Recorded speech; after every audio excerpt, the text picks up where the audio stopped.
Attention, citizens of the internet, this is not a test. I repeat, this is not a test. The Weekly Rapture is upon you all. We're here to blow your fucking minds, shove our opinions down your throat, and make you listen to our music.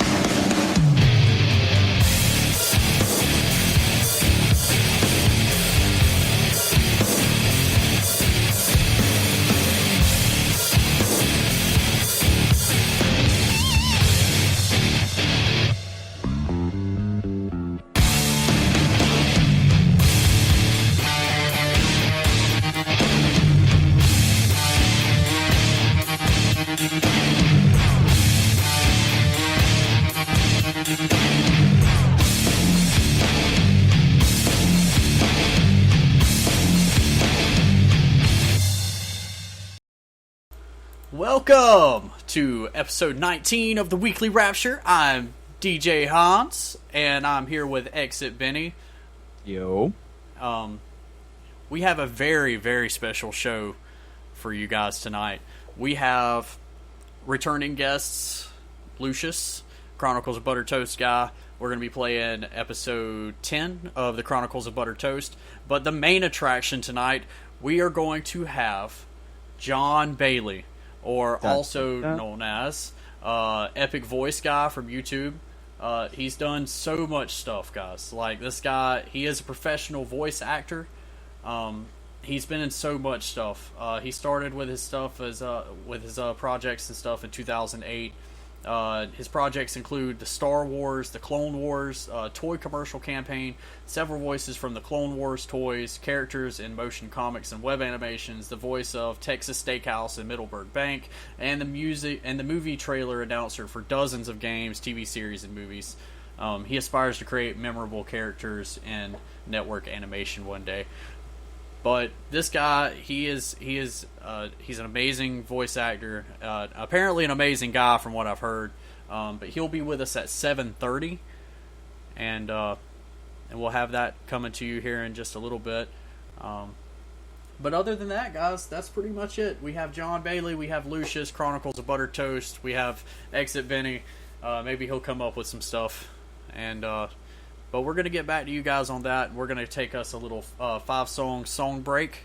Try to get some people in the chat room, get people communicatizing.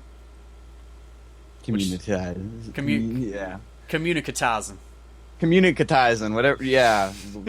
Hans, you always make up weird words. But as always, we got independent, unsigned music. First up, we got the Big Bad Boo Bear and Mad Mike Miner on the Roadhouse Blues. I can't do that. I can't do that like the Boo Bear can. I know he's just come on now. Boo Bear is an old soul, an old blues soul. He's smoother than the cream cheese you put on your bagel. Ooh, he's smoother than Philadelphia. But here we go. We got Boo Bear coming up first, and we got some other songs that he sent me, or one other song that he sent me by Them Dirty Roses. Then we got some Real Faction, and we got some Anjovi, and then some TSR Band. So you guys enjoy that, and we'll be back here shortly.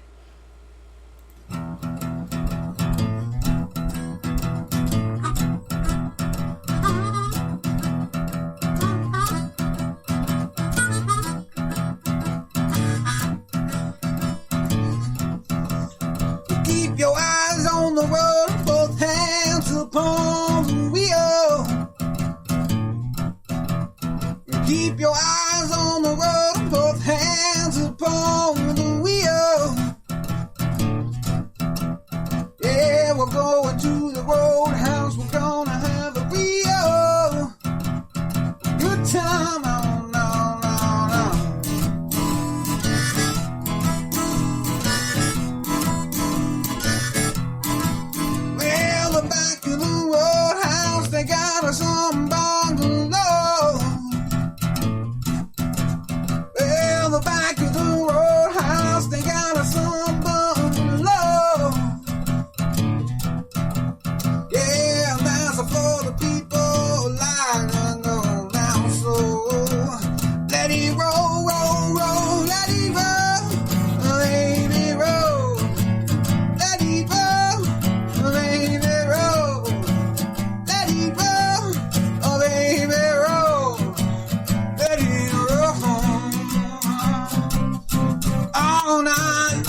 Ashen lady,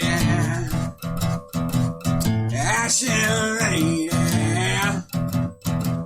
give up your vows, give up your vows, save our city, save our city, right now, right now, right now, let it roll, roll, roll, let it roll, let it roll, let it roll, let it roll, let it roll, let it roll, let it roll, all night long.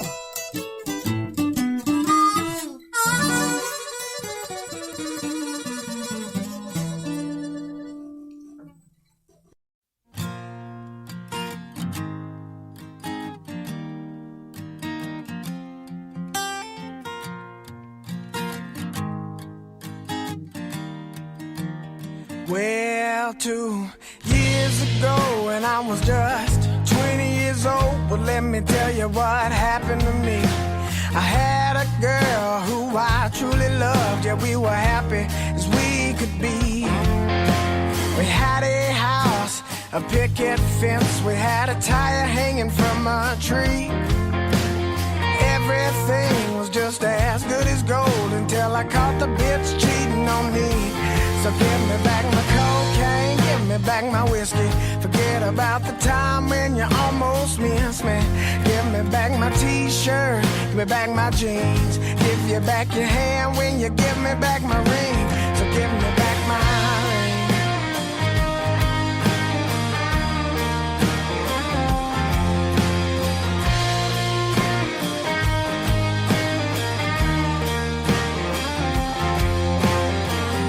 Well, that's what happened to me.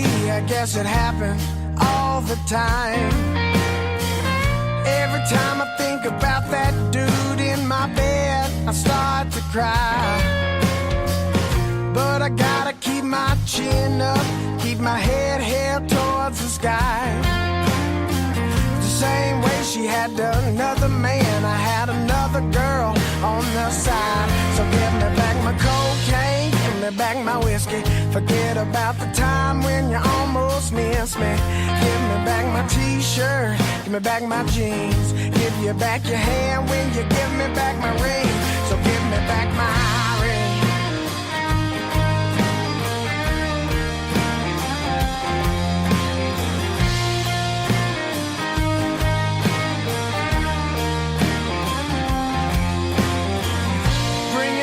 Bring it back to me, baby. Bring it back to me, baby. Bring it back, bring it back, bring it back to me. Oh. Bring it back to me, baby. Bring it back to me, baby. Bring it back to me. Oh, so give me back my cocaine, give me back my whiskey. Forget about the time when you almost missed me. Give me back my t-shirt, give me back my jeans. Give you back your hand when you give me back my ring. So give me back my cocaine, give me back my whiskey. Forget about the time when you almost missed me. Give me back my t-shirt, give me back my jeans. Give you back your hand when you give me back my ring. So give me back my ring. Yeah, nah, nah, nah, nah, nah, nah, nah.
boat sailing upon the reddest stone like a dead tenant's flowers withered and gone. Beast in the moat, dwelling upon bitter bones. Shivers of swords, the quivers of bows. Reminiscence of a dream I had the other day, the day before that. Willing pilgrim that's lost his way. Riches of misters with no cost to pay, but the heart's at the stake. Redefine property, just seems I can't see my mind properly. Gleam the breeze, life to the rocks beneath. Breathe in fear, seeing fear without a relative. Warlocks and thieves, robots and sheep. See my star in the evening air, but no sailor ship to reach a touch. Just living for the hell of it, keeping the cellar lit, not turning the page. Watching pale to death, the bird in the cage. Spells of horrors, hell as we know it. Falling angels, devils rising in chorus. Tales of locusts, melancholy forests. Dark specters residing before us. Aftermath of honor in the dark, dark ashes of wandering stars. Into waves of somber winds we depart as dark ashes of wandering stars, yeah.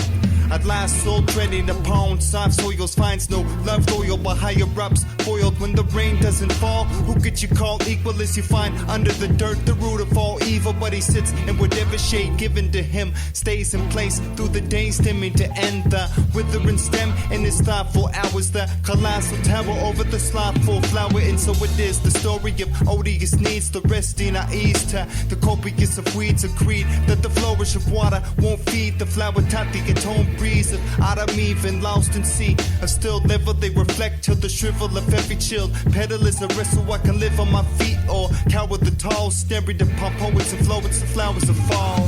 Spells of horrors, hell as we know it. Falling angels, devils rising in chorus. Tales of locusts, melancholy forests. Dark specters residing before us. Aftermath of honor in the dark, dark ashes of wandering stars. Into waves of somber winds we depart as dark ashes of wandering stars.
We are live.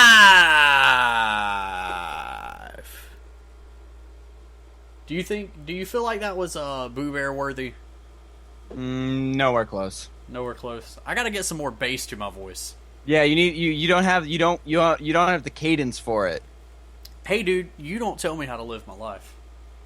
I'm telling you how to live your life. I'm telling you how to fix your voice. You don't tell me how much cadence I should have. Mm-hmm. So, welcome back to the Weekly Rapture, everybody. It has been a while since I've had an actual Weekly Rapture show. Saturday we had the Weekend Rapture. Me and Boo Bear and Benny got together. We drank a lot of beers. We had a lot of fun. Played a lot of music. And had a lot of fun. And we slowly got drunker as the episode progressed. And it was awesome. It really was. And anybody who missed that show, you can always go check it back. Check it out back in the the Exit 92 servers that we have here for free. Yeah. Yep. If you haven't heard Happy Trails, then you wouldn't understand. So Lucious will be with us in 10 more minutes, and we'll have him on here, and hopefully he can help us fill up some of the dead space here. But the first thing I wanted to talk about was the future of the Weekly Rapture, and really what I'm trying to accomplish, now that everything has changed. Don't like change. Well, you're going to get used to it, Benny. Fucking Benny. Don't like change. Fucking Benny. Oh, yeah, only on the weekends. Only on the Weekend Rapture. So During the week, I'm just exit. Because you got to get your serious professional face on. Of course.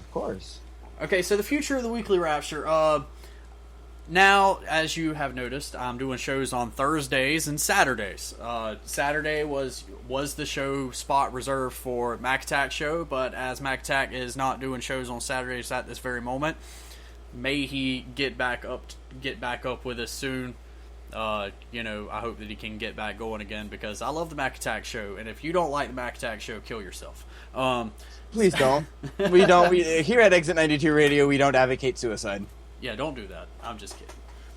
But so on Thursday shows, it's gonna be a serious show, and we're gonna try to get guests on, and we're gonna announce we're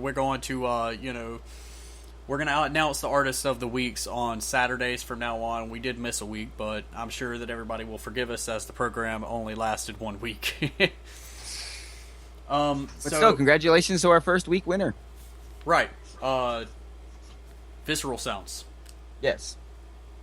So, we're having the shows on Thursdays and Saturdays at 7 p.m. Eastern Standard Time. And then on the Saturday shows, it's really going to be a lot more laid back, a lot more fun. Like last week, we got drunk and played music. It was great. We had a great time. Or as Bear likes to put it, bullshit. Or as Bear likes to put it, we're just bullshit live. Bullshitting live, as Big Bad Boo Bear calls it, which I really like that. But I like to have actual titles to the shows, like what's going on. So the what was it? The improvisation indoctrination. The improvisation indoctrination. Yeah, it was beautiful. But so and then on Thursdays we're having serious shows. Fridays it's going to be more laid back. I think you mean Saturday. You said Friday. Yeah, Saturday. But so we have something in the works here for you guys. It's not anywhere near to being finished, but I've taken it upon myself to get some hosting and get a couple of domain names, and I'm setting up a forum for the Exit 92 fans and staff to be able to go on and announce stuff and talk about stuff, and generally I feel like it'll be a good way to generally get ideas for the show. You can have that feedback a little bit better, because there isn't really any bars on a forum. You can pretty much go in and post whatever you want, so I feel like that'll be the best way for us to interact with our fans, because like the Facebook thing hadn't really kicked off yet, because that's not really where our fan base exists. Our fan base exists in people who, they're not like all caught up in Facebook and stuff, because they're busy creating stuff, Yeah, so, they're busy on like Newgrounds and Tumblr and right. stuff. So you make the forum, and then people can go on and talk about whatever, and we can talk about the show, talk about ideas for the show. What is the name of that movie? I'm trying to think of it because I know there's a saying from it. There's an old saying, build it and they will come. Put lights on it and they will spend money. I guess in today's day and age, if you want to put it that way, it works. If you build it, they will come. But if you build it and then put lights on it, they will come and spend money. They will flock with cash and fist. Maybe that's what we need on the Weekly Rapture and Exit 92 is more lights. Yeah, that'd be nice. Don't forget to mash that, the heart button. And give don't us some drop like, that. give us some love. Don't drop that dun-da-da. Yeah, but Oh, what is... Oh, man. Yeah, Boo Bear! Getting faded on some rolling rock! Whoop, whoop. Hell yeah! That was a beautiful time. And hopefully there will be many more bullshitting lives. I just hope your kidneys I hope your guys' kidneys can handle it. I think they can. So we're waiting on Jon Bailey here and Lucious to get here, and we're gonna get them on, and we're gonna talk about Chronicles of Buttered Toast. We're gonna talk about voice acting, and we're gonna talk about all of these other things that these guys enjoy doing. See, I don't even know what that is in reference to, Boo Bear, because you're like what does our mothers have to do anything with this? Yeah, I don't understand. But either way. Yeah. But either way. So until we get our other guests, I'm gonna go into like maybe a 1 or 2 more song break here, just to see what's gonna happen, and we'll be back with you guys shortly. Anything you want to add, Benny? Not really. Besides, the fact that your mom is a very wonderful person, so don't listen to Bear. Yep. Boo Bear, your mom. Oh, shots your mom fired. went to college.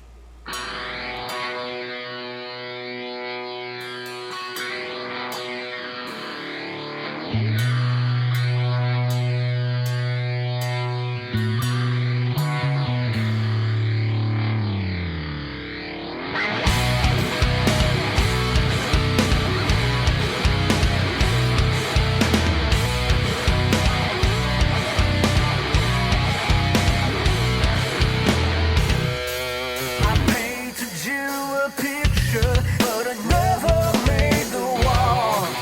Kept me in the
We are live back here on the Weekly Rapture, only on Exit 92 Radio. I am still here with Benny, and we also have a new addition to the Skype chat call here, Lucious.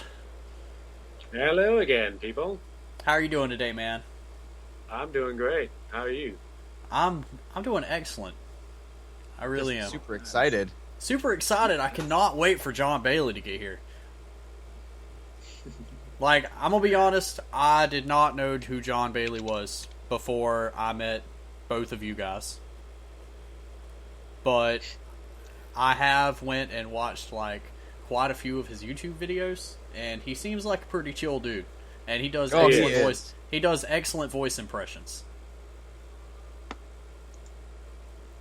But that's John for you. He's a great guy. Like I say, he helped me out big time. And with the you'll Chronicles find of out Buttered in Toast. episode 10. Episode 10, which is on the playlist here today. And if it's going to be too much longer, we might go ahead and play it. Or should we save it? We should save it until John gets in. Okay. And True, what did he do in this episode? He did Tony, and I believe, if I'm correct, if Blueberry's in there, then he did him too. Hell yeah. Okay, I was gonna say we should wait until till the other cast member of the Chronicles of Buttered Toast get here. Jason wants to know, isn't he Beetle Bailey's dad? Beetle Bailey's dad? I don't know who that is. I don't know who that is. I don't know who that is either. It's kind of like, I feel like a blonde right now. It went over my head. Oh, my friend got a lightsaber. Whoop-de freaking do. So, like, we didn't really have any other topics besides just hanging out with you guys. Right. So, like, Sasha Bailey's husband. And Boo Bear said no, you just did not. So I guess he's messing with us.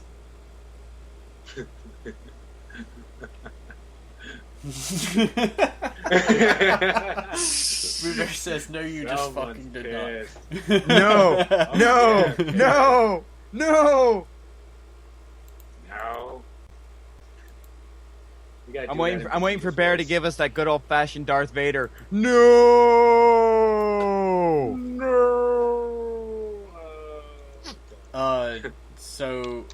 So a friend in Facebook chat says that he wants to punch my guests.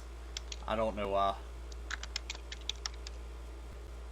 But so we here at the Weekly Rapture are striving to maintain excellentness in all that we do here on the show, and we want to provide you with the best content that we possibly can. However, sometimes... Indeed. Beetle Bailey's a comic character. Okay. Sometimes in our pursuit of perfection, even the hosts here at the Weekly Rapture, but, whenever I say that, I want to say this first. Even though we don't exactly put as much time and effort into it as we should, it's usually because of situations beyond our control. Oh, yeah. And but we still want to provide a quality show here for you guys listening in the audience, and we want to provide a like a quality performance, if you will. Mm-hmm. Because I feel like a radio show is more than just a couple of guys getting on a getting in a Skype call and going to town with some music and stuff. I feel like that there should be a message. There should be a point. And the point is folks. The point is of this radio, because whenever I first started making posts about the Weekly Rapture and trying to spread the word, one of the guys in the Newgrounds forum called me out, and he said, "What exactly is the point of your show?" And I have a message for this guy that asked me what the point of my show is, and I want to tell you guys what the point of my show is. Okay. So. The point of the Weekly Rapture, our main goal of the Weekly Rapture, is, definitely not to benefit us. It is to benefit every person who wishes to interact with the Weekly Rapture. So if you want to, come into the Weekly Rapture and, even listening to the show, shooting us an email, telling us, you should listen to this song, it's independent and unsigned, and, we will play you on the show, and then the people who listen to the show, they're like, hey, this sounds really good, and then that in turn helps you. So, do interact with the Weekly Rapture. Do interact with us. Interact with us. Send us your stuff. We might even get you on the show. You just never know. You never know with the Weekly Rapture. We're crazy people. Yeah, we are. How you think I'm here? Because you're crazy as hell, Lucious. Indeed, yes. Why the hell am I here? You created an entire universe of Buttered Toast Land. What is the name of your world? The Breakfast Kingdom? Chronicles of Buttered Toast? Yeah. No, the world that they're in. The Breakfast Kingdom? Oh, the Breakfast World. Yeah, basically it's either or Breakfast Kingdom or the Breakfast World. Yeah, so you created this thing. You wanted to be involved with the Weekly Rapture. Here you are. And have you experienced any increases of listens to the episodes of your shows? I don't know yet. I should take a look at that. Because I don't know. I don't know what the typical success rate is. And obviously it's going to be better for some than others. But, there's nothing I can do to help that. I did gain new fans, like a mom. Hell yeah, like your mom. Oh yeah, hi mom.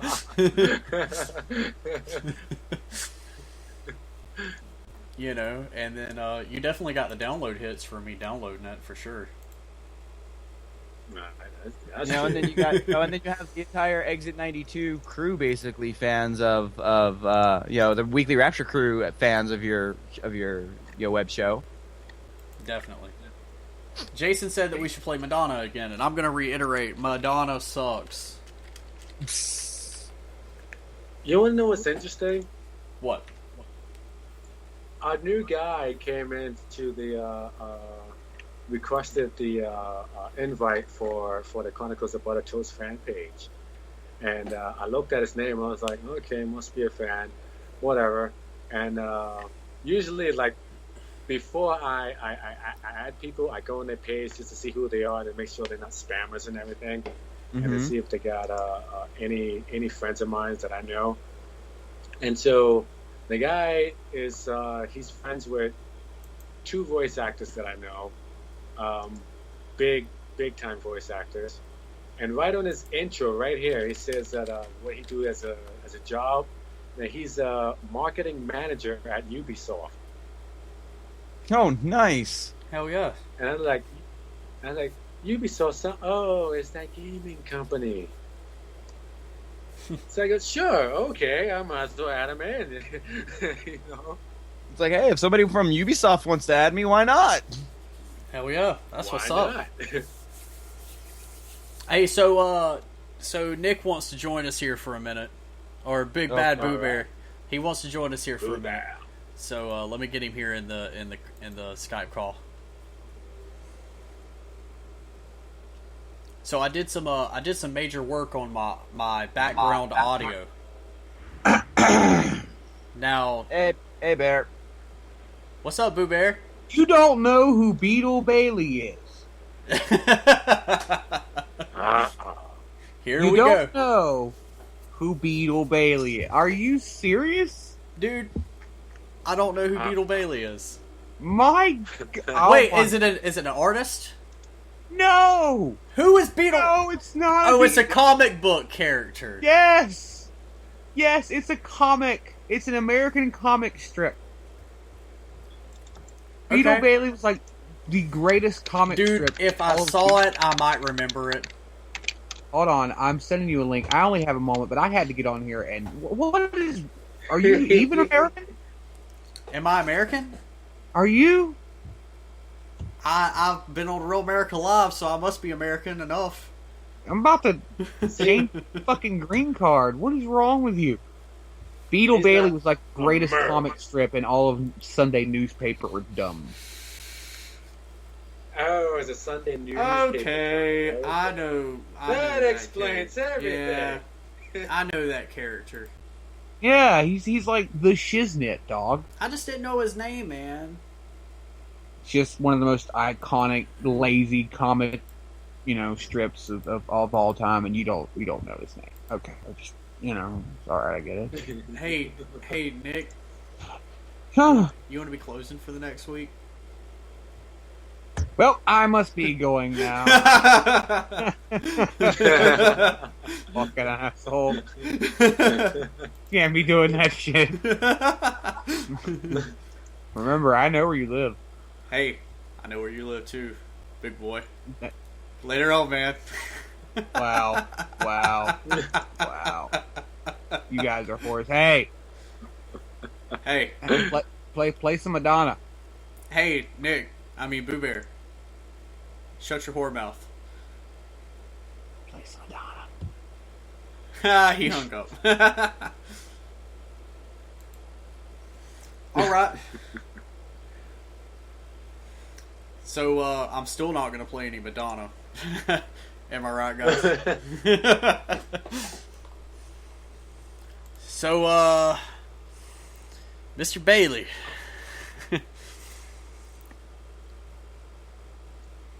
Alright. Yeah, like I said, we'll wait. I wonder if he's getting, because I told him 7:30 and I made sure the Eastern Standard Time. I wonder if he looked through that and it saw 7:30. Maybe. Oh, that would suck. Did you put EST? Yes, I did. Oh, speaking of which, I gotta give you something. Give me something? Yeah. Both of you guys something.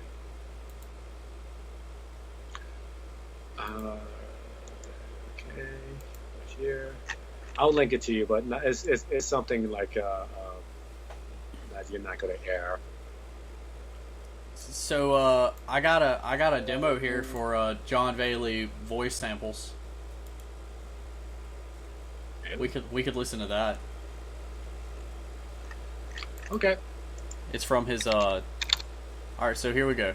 Jon Bailey, Honest Trailer, Epic Voice, Jon Bailey official channel. It's his promo video for his YouTube page. So here we go. Enjoy. Jon Bailey, epic movie voice of for all these guys, Epic Voice Reviews, a real movie voice guy doing entertainment news and reviews. 1 star. Obvious bad guy is obvious. Imitation Gaming, a professional impressionist doing impressions while playing new and retro games. This cutscene will pass. They should just made this the movie. Grand Voice Auto. Bumblebee, get out of the way. Who would win? Where you pick the battles. Just hit you from down under. Australian chump. Voiceover 101, a real other real voice actors. Yes. And original shorts and parodies. New videos Tuesday, Thursday, and Saturday afternoons. Subscribe and share. Yep. Did you guys hear that? Did you guys hear that? Not yet. Oh. Okay. So yeah, that was like Boo Bear says you should see if he can do a clip for Exit 92 Radio. I think that was like, that might have like been trying to be in the works before, but we'll have to talk to him about it. Where's my co-hosts? Hello? I'm back. Okay. Where did Soma go? Where did Benny go? Oh, where is Exit Benny? I know the call didn't drop because, like, I can still hear you.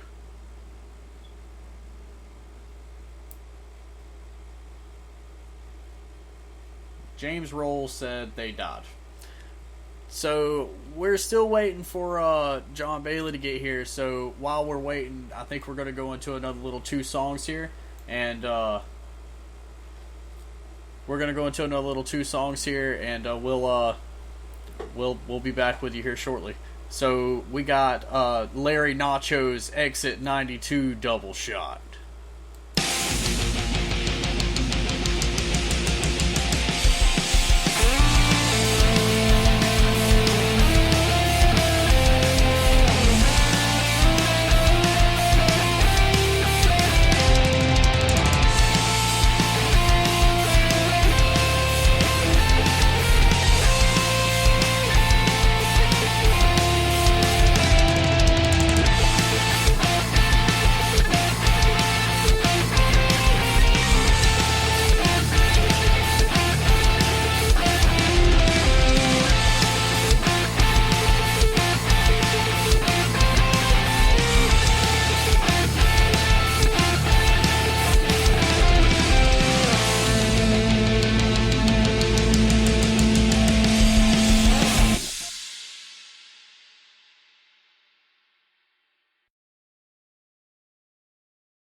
Get ready for your double plate of nachos. It's time.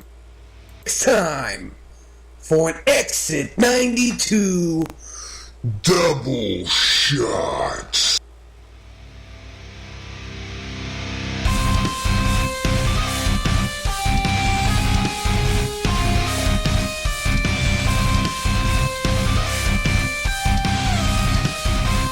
Do you know James Rolls? Lucious? Because he says that he Lucious back to cheesy art.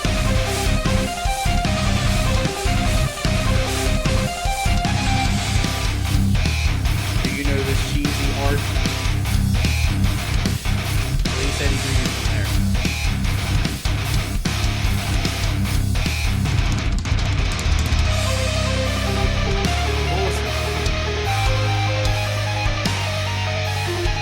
I heard it on yours.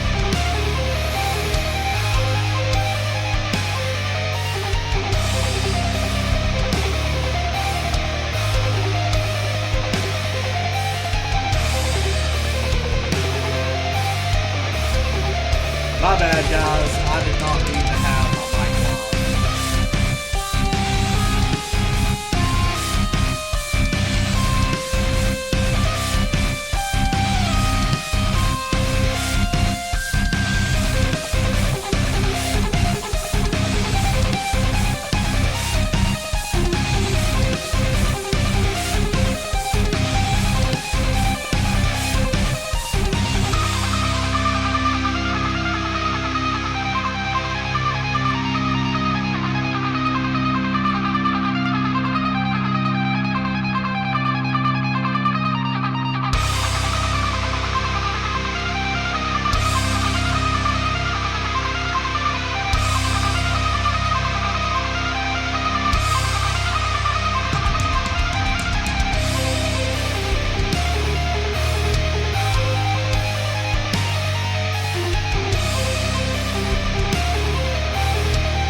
Have you ever felt like everything that's faded. That everything you knew is a blur, and it's caving in. Like for instance, someone you knew is now at a distance. You miss them, but they don't feel the same. You ask yourself, how did I reach the end of the line? Who's this creep that I'm standing behind? And what have I done? Can we talk about this? Fearing the drama that comes after, making you wish it will all go by faster. It's all hiding behind the walls we're putting up. I'm tired, I'm done. I've had tears about enough. No more questions like how, what, or why. You may never know until you die, unless you decide to give it a try. Don't hold back your heart, just let it fly. Just let it fly.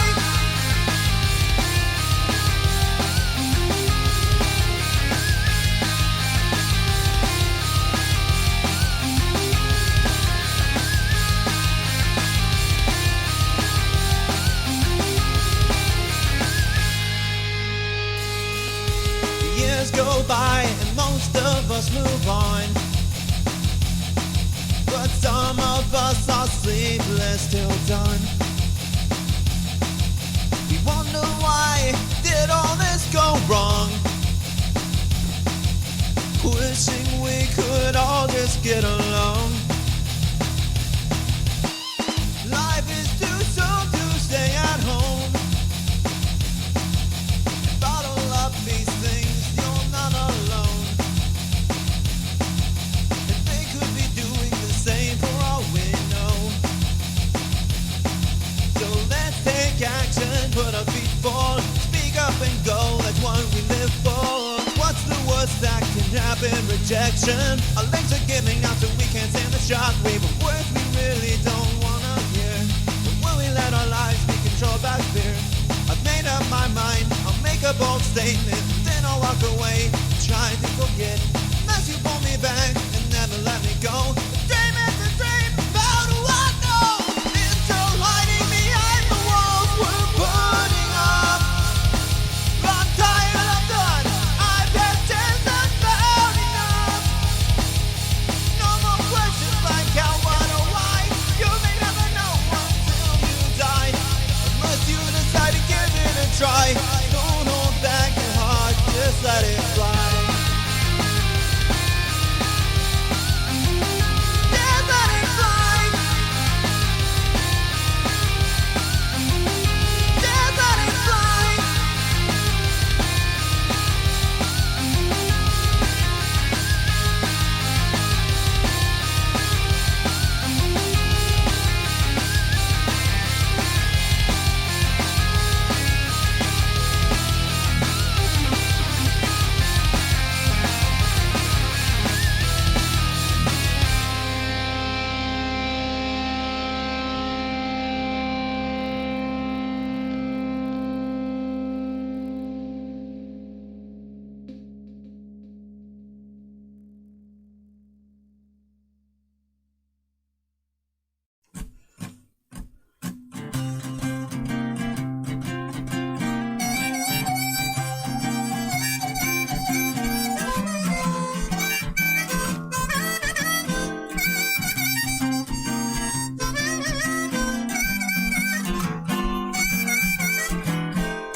Yeah, old the wheel is shaking, collectors looking for treasure.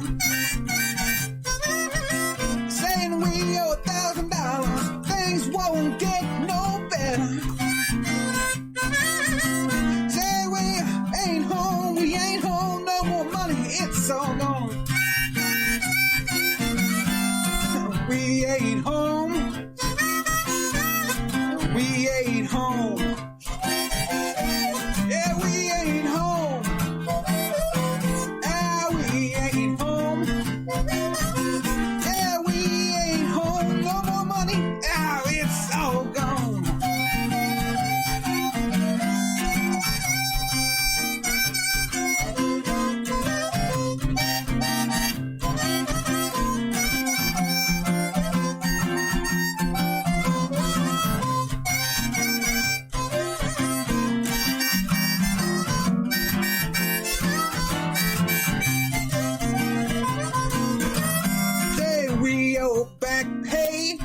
bills are all overdue.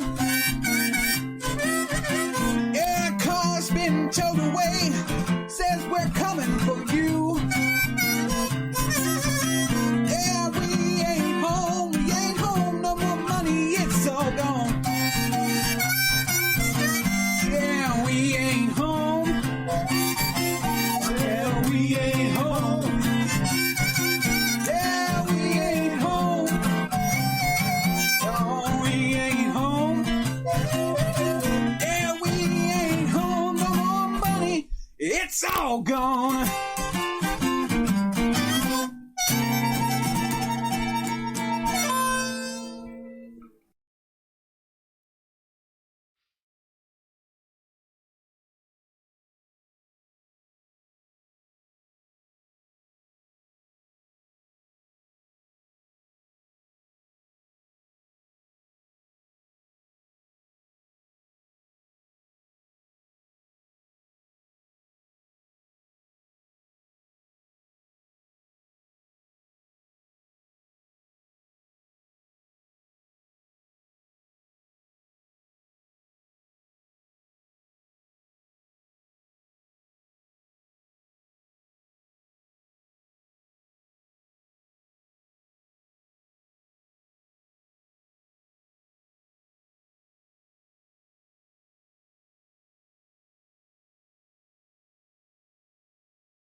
made of acid rain. Voodoo make you up for combat. Leave a lie of the hurricane. Like a wicked raging alley cat. Dropping X's made of atom bombs. Necromancers of the warp zone. Supernova at the break of dawn. A quantum power made of flesh and bone. Black hearts in the black of night. Spin black magic dynamite. Black hearts in the black of night. Spin black magic dynamite. Transmutation through the astral plane. An Asanola hieroglyphic thought. Cosmic power coursing through their veins. Psycho-transcendental astronauts. Incantations materialize. Autonomic stellar cyclones. Akashic records set to weaponize. A force of nature from the unknown.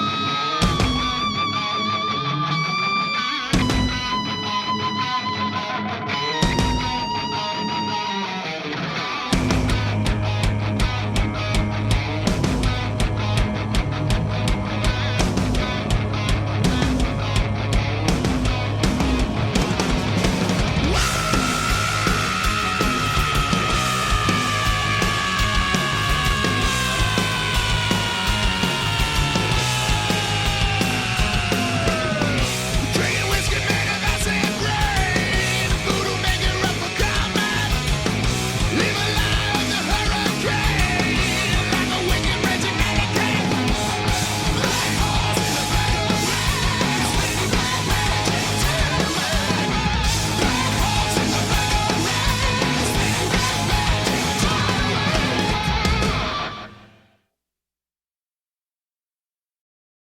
We are back live here on the Weekly Rapture.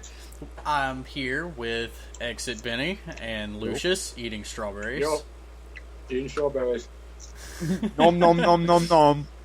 All up in the background. That's some nice Right. ambient background noise, man. Eating some strawberries. So Jon Bailey is still not with us yet. Not we're- yet. He is an hour. The time zone difference is an hour from our time to his time. So maybe from my time to his time. So maybe he just had the time zone mixed up a little bit. So that will be at 8:30, maybe. I can't say for sure.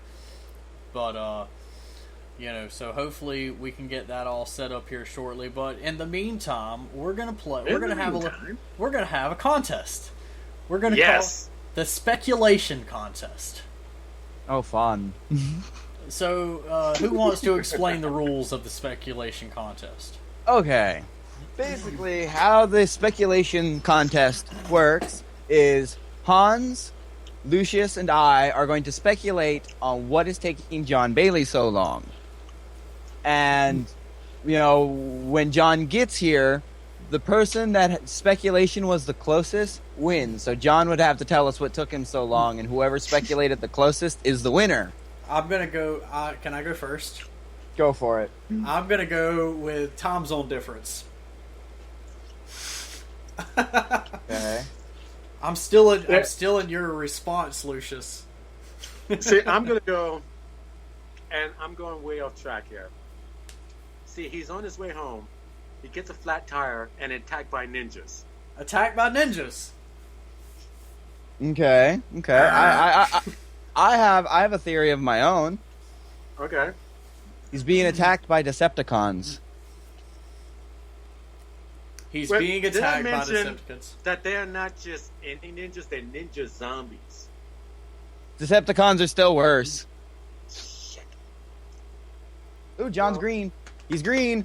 John's green. He's green. He popped up.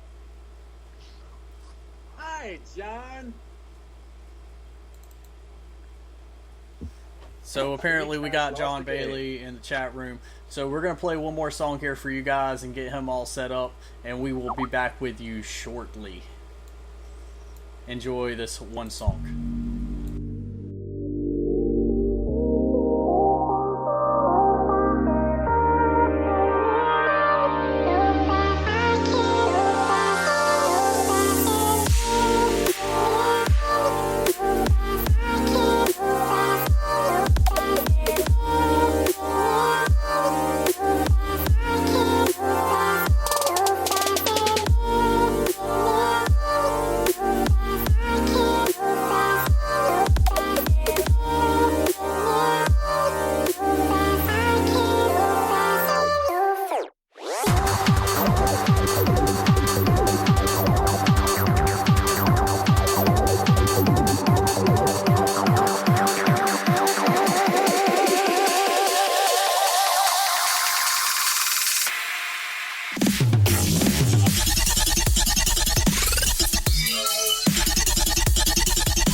Let's go crazy.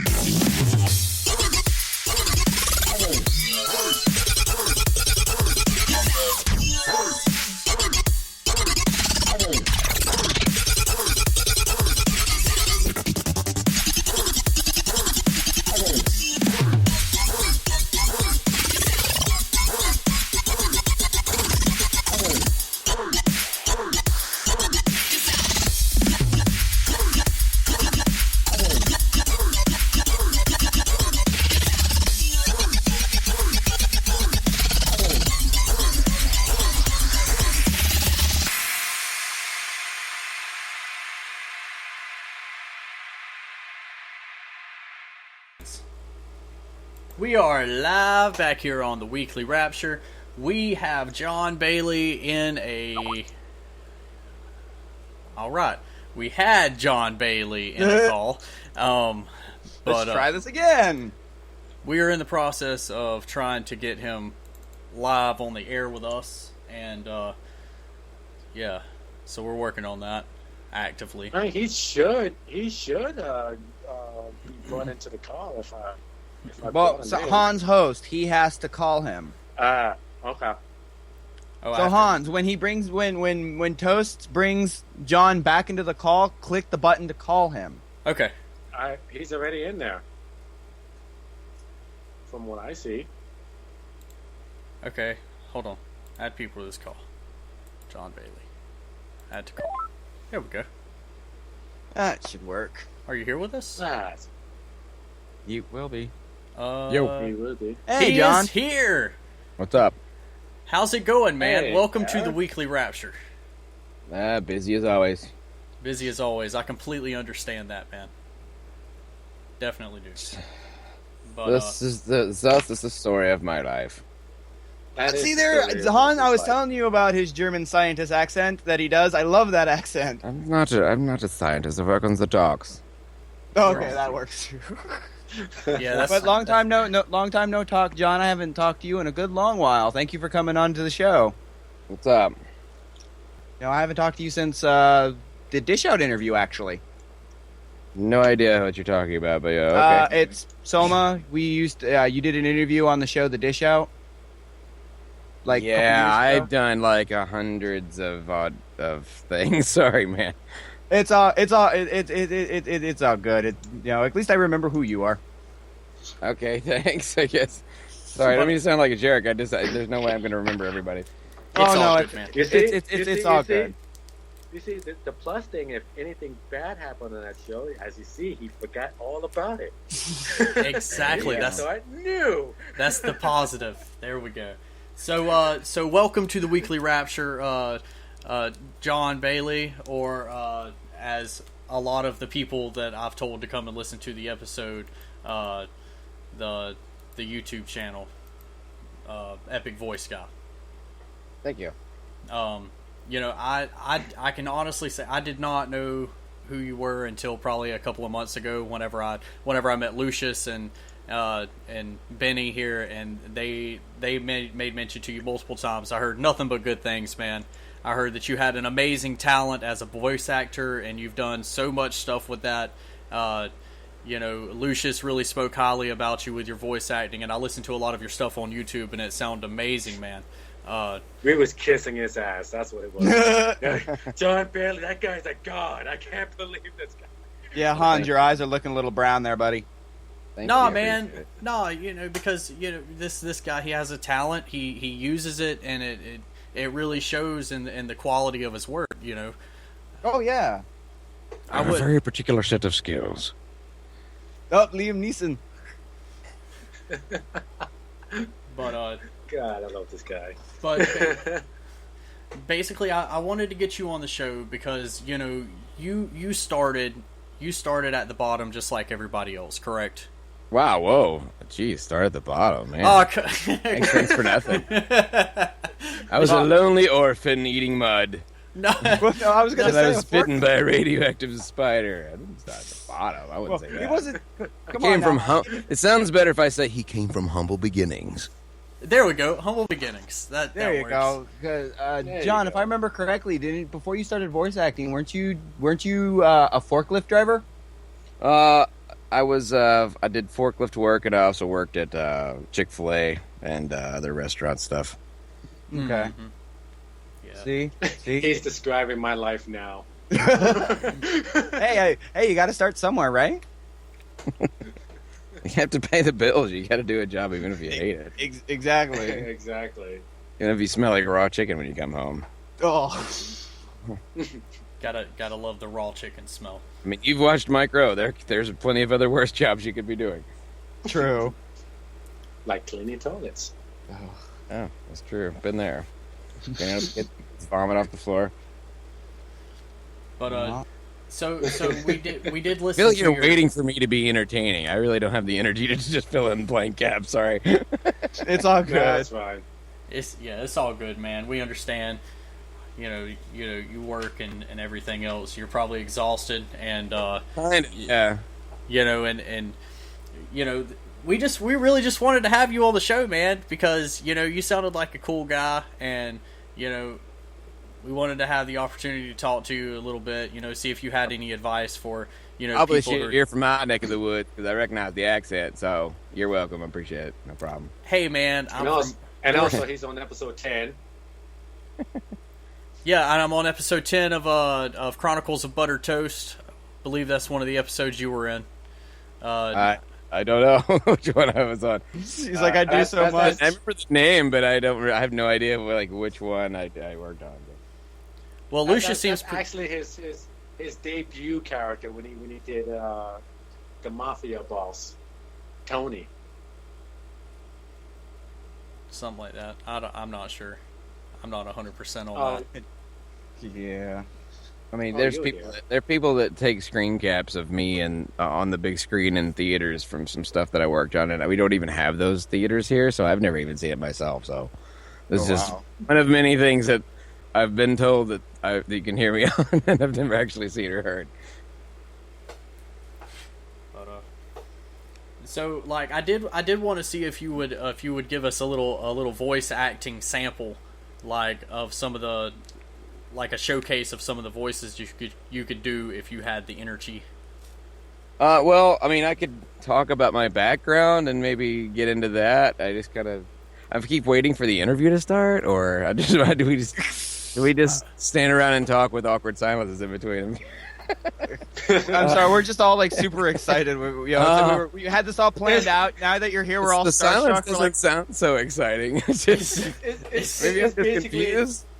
It's basically the fanboy mode. It's like it really is. Okay, it's like the silence is saying like I thought it was some kind of like new young people thing. We get really excited when nobody says anything at all. You just hear cricket. Well, it's like, come on now. It's like you are the. It's like, I don't know. That's the thing is because I know we're on air right now, so I don't know if certain things. I don't know what certain things we can mention, what certain things you can't that you've been working on. I mean, if you can mention it, then obviously it's been made public. So okay, dude, I just still find it awesome that you finally have become. You finally are able. How does it feel to finally do the voice of Optimus?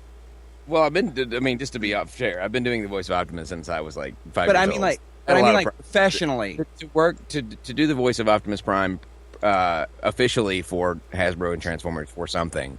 Even if it's not, a movie or a network TV thing, it's still really cool. And fans are slowly starting to warm up with the new show. And I think just looking at it, it feels like what we should have gotten all along. Because G1 fans have been waiting for something like this for a while. The closest thing we've gotten was Devastation with the video game, and it's along the same veins, but it borrows from the IDW comics stories, which some fans are not exactly happy about, or maybe it's just. Some fans haven't heard or read the IDW comic stories or whatever, but still doing it in an official capacity is amazing. It's something it's been on my bucket list for years and years and years since I first started professionally, realizing that I actually just doing professional voiceover work. That means that I feel like Jim Carrey and Dumb and Dumber. So you're saying there's a chance, like that means that there's a shot at something like this that I've always wanted to do. When I first started doing professional voiceover work, I'm like, wow, I'm actually getting paid to do voiceovers.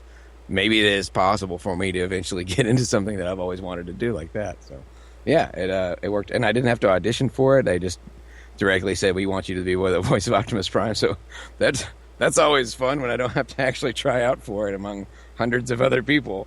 So they just came out and found you, and they were like, well, I mean, I introduced myself to. I've been introducing myself to Hasbro for years, and I think they finally realized who I was, maybe, or they started becoming more familiar with what I worked on. And then I introduced myself to Machinima, who was obviously knew me from a lot of the stuff that I've done on YouTube. And I think somebody put the 2 plus 2 together, and but it's really cool. And I think the show is really spectacular. Of course, like everybody else, I wish this was a 20-something minute episode show. And if anything, that's a testament to the fact that we like it because we want to see more of it. But it's really cool. Nice. Nice. Because I know when I first started talking to you, you was basically starting out, and you was doing the that little interview with Optimus Prime. Oh, Prime Reviews. I actually was going to ask, what's going on with Prime Reviews now that you're signed with Hasbro and stuff? Well, I would still like to continue to do those. When I stopped, the reason why I had to stop doing them is because the MCU that I joined on YouTube, they basically said that the content that I created did not align with their content. So they were like, we need to do something that's related to the stuff that you work on for us. So I had to start doing movie and video game related material, and it was kind of a stab to the heart because I had to it was like starting my YouTube channel all over again.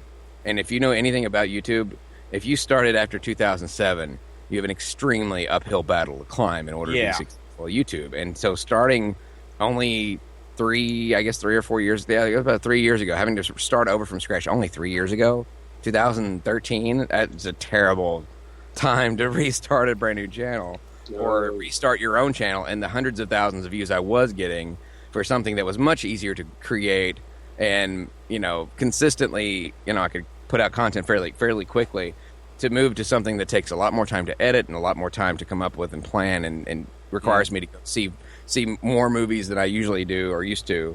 You know, that was a very, I don't know, it was kind of depressing a little bit to have to. Yeah, because I was wondering what happened to. Sorry. No, it's fine. I did start a second channel for it, but the busier I got with my voice, because I officially have two careers. I work in voiceover, that's my main profession, and then I have YouTube kind of as a backup. YouTube is basically a part-time job and a tax write-off, because I do make enough money from it per year for it to qualify for any money that I put into as a tax exemption. But it's been almost a decade since I started, and my channel is still only at, mid-range level, as opposed to a brand new user or somebody that's super successful like all the people that I work for or help with or collaborate with that have millions of subscribers and get millions of views.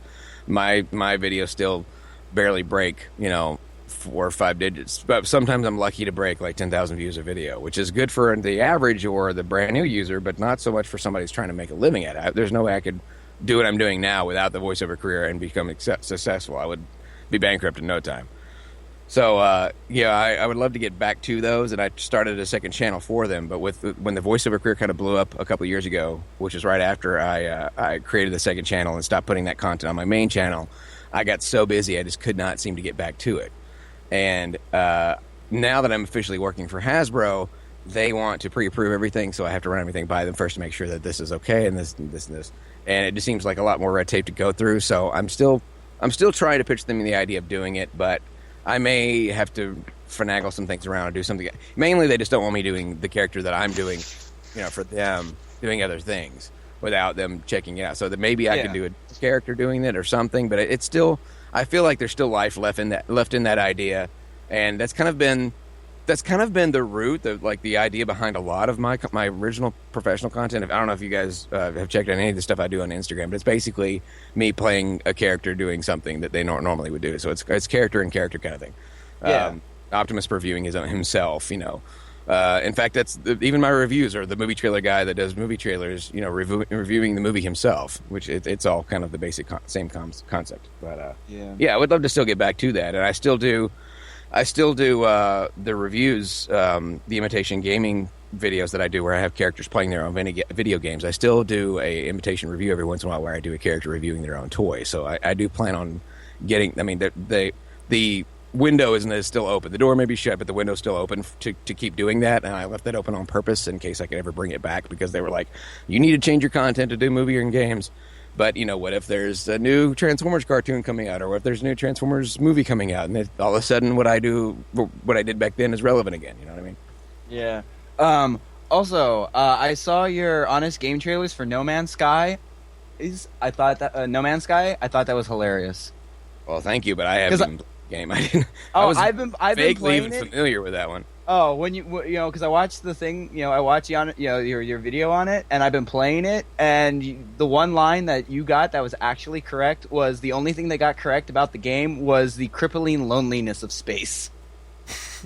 Well, I can't confirm or deny, and you can't hold the EpicVoiceGuy accountable for what the writers write. So all I can say is that they're 99.9% honest all the time, and we usually agree fairly well if it's something that I've actually worked on. But that one's so new, then I'm really behind on games at the moment because I've been so busy. So I have no idea. All I know is that it was basically a space simulator kind of thing, and I remember hearing about free, and that's about it. So.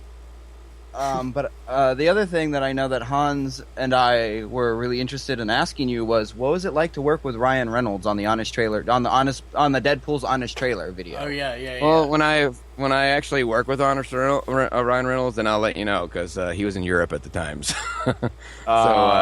one of many voiceover jobs that was recorded separately from somebody else, and I mean, there's a lot of really awesome voice actors in the XCOM games, and I never got to see any of them. In fact, most of them I met after the fact.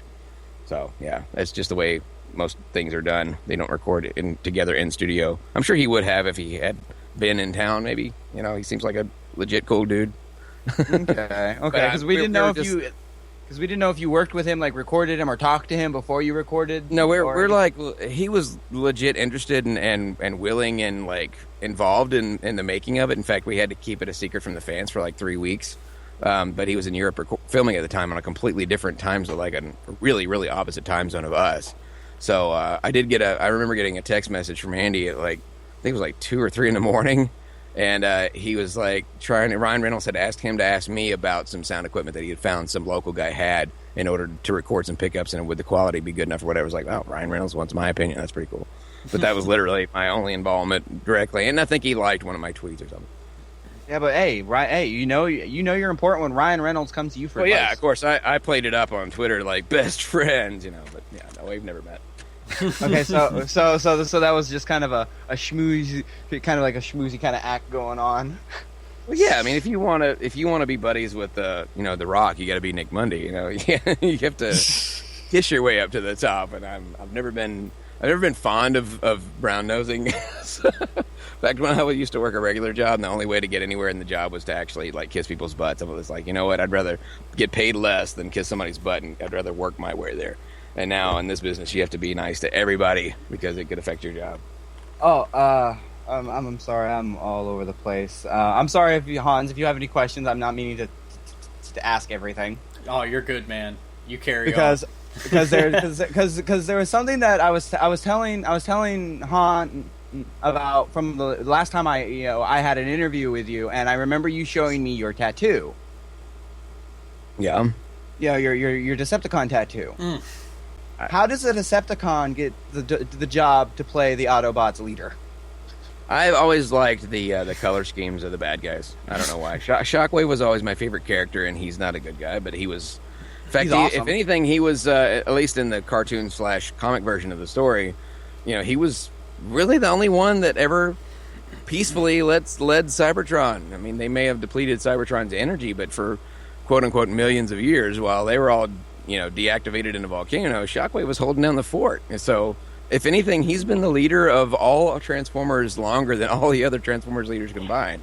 He was cool. He was one of the few people that was able to defeat Megatron way back when, and destroyed all the Autobots at once. Had Prime's head on a pike, basically. I thought that was extremely this dude's awesome. One eye. I mean, he's disabled. He has one eye, one arm, and he still manages to beat everybody. So. Oh yeah, and he turns into a gun. Well, yeah. I mean, not a gun, a alien weapon. Yeah, an alien, a Cybertronian space pistol. That was always confusing to me. Like he was this giant gun, whereas Megatron shrinks down to the size of a pistol. I know, right? Yeah. So Shockwave's full size, but Megatron's not this ginormous P-38. I was always a fan of Soundwave. Oh, Soundwave's my second favorite. He's very cool, and the effects on his voice just made him instantly. Isn't Soundwave voiced by the same guy who did Doctor Doom? Yep. Or no, Dr. Claw. Dr. Claw, as is Megatron. He's the same voice actor that did both. I wondered how they did that effect though, because I've been trying to figure. They've been keeping it. The guys who did the original sound design for the cartoon, they've been keeping it secret for years how they did the effects, and people have been trying to digitally do it on computers. They didn't have computers to do it on back then. They used manual ways. I mean, if you've ever seen any of the behind the scenes of the Star Wars movies, the original one, New Hope, where they're actually coming up with the Foley guys coming up with cool sound effects for the movie. That's how they made the sound effects for the Transformers voices. They modulated them, using these old school giant, antique looking things now to come up with those cool sound effects. They had that warmth, that kind of, all the Autobots had that warm kind of vibrating quality to their voices, where the Decepticons kind of had that tinny little, metal trash can kind of sound to it. So each one of them had a different effect on their voices, which I always thought was pretty cool. But Soundwaves was the most unique, at least. They pitched it down. It's called what was it called? Phaser? No, not Phaser. It starts with a V. I can't remember the name of the effect. But yeah, a lot of people have been trying to recreate it for years. Vocoder, yes, vocoder. Mm-hmm. Yep, that'll definitely do that. All right, because I know I've been looking into that, and it was like, okay, how do I use it and all that? So I tinkered around with it for a bit, and then I did too. Back when I had more free time and I wasn't as busy as I am now, I used to mess around with that kind of stuff. In fact, I always wanted to be an animator or a storyboard artist, something like that, if I hadn't become a voice actor. So I mean, it's all in the same. It floats in the same pool. You know what I mean? Mm-hmm. Yeah, that's true. because all of it's But necessary to make the final product. Pretty much. It's really good that you became a voice actor because it's like it naturally flows with you, you know. Yeah, and I don't have to get up at 5 o'clock in the morning or work till 5 o'clock in the morning anymore. And I get to travel and meet really cool, interesting people. I'm friends with some very famous people in the animation world, and I've always just been like overwhelmed at how cool this job is and all the different facets of it. They never cease to amaze me. And the fact that people know who I am, I never even factored that into this career. I always thought it would be just one of those things. Hey, I'm getting paid. I'm paying my bills with money I made with my voice and my talent to act like another person or create a character myself or whatever, or be really good at following. I mean, there's a lot of little things, being good at following direction and so on and so forth, and doing well on the audition, because auditioning is, it's like somebody with one of those. It's like somebody fishing with dynamite as opposed to somebody fly fishing.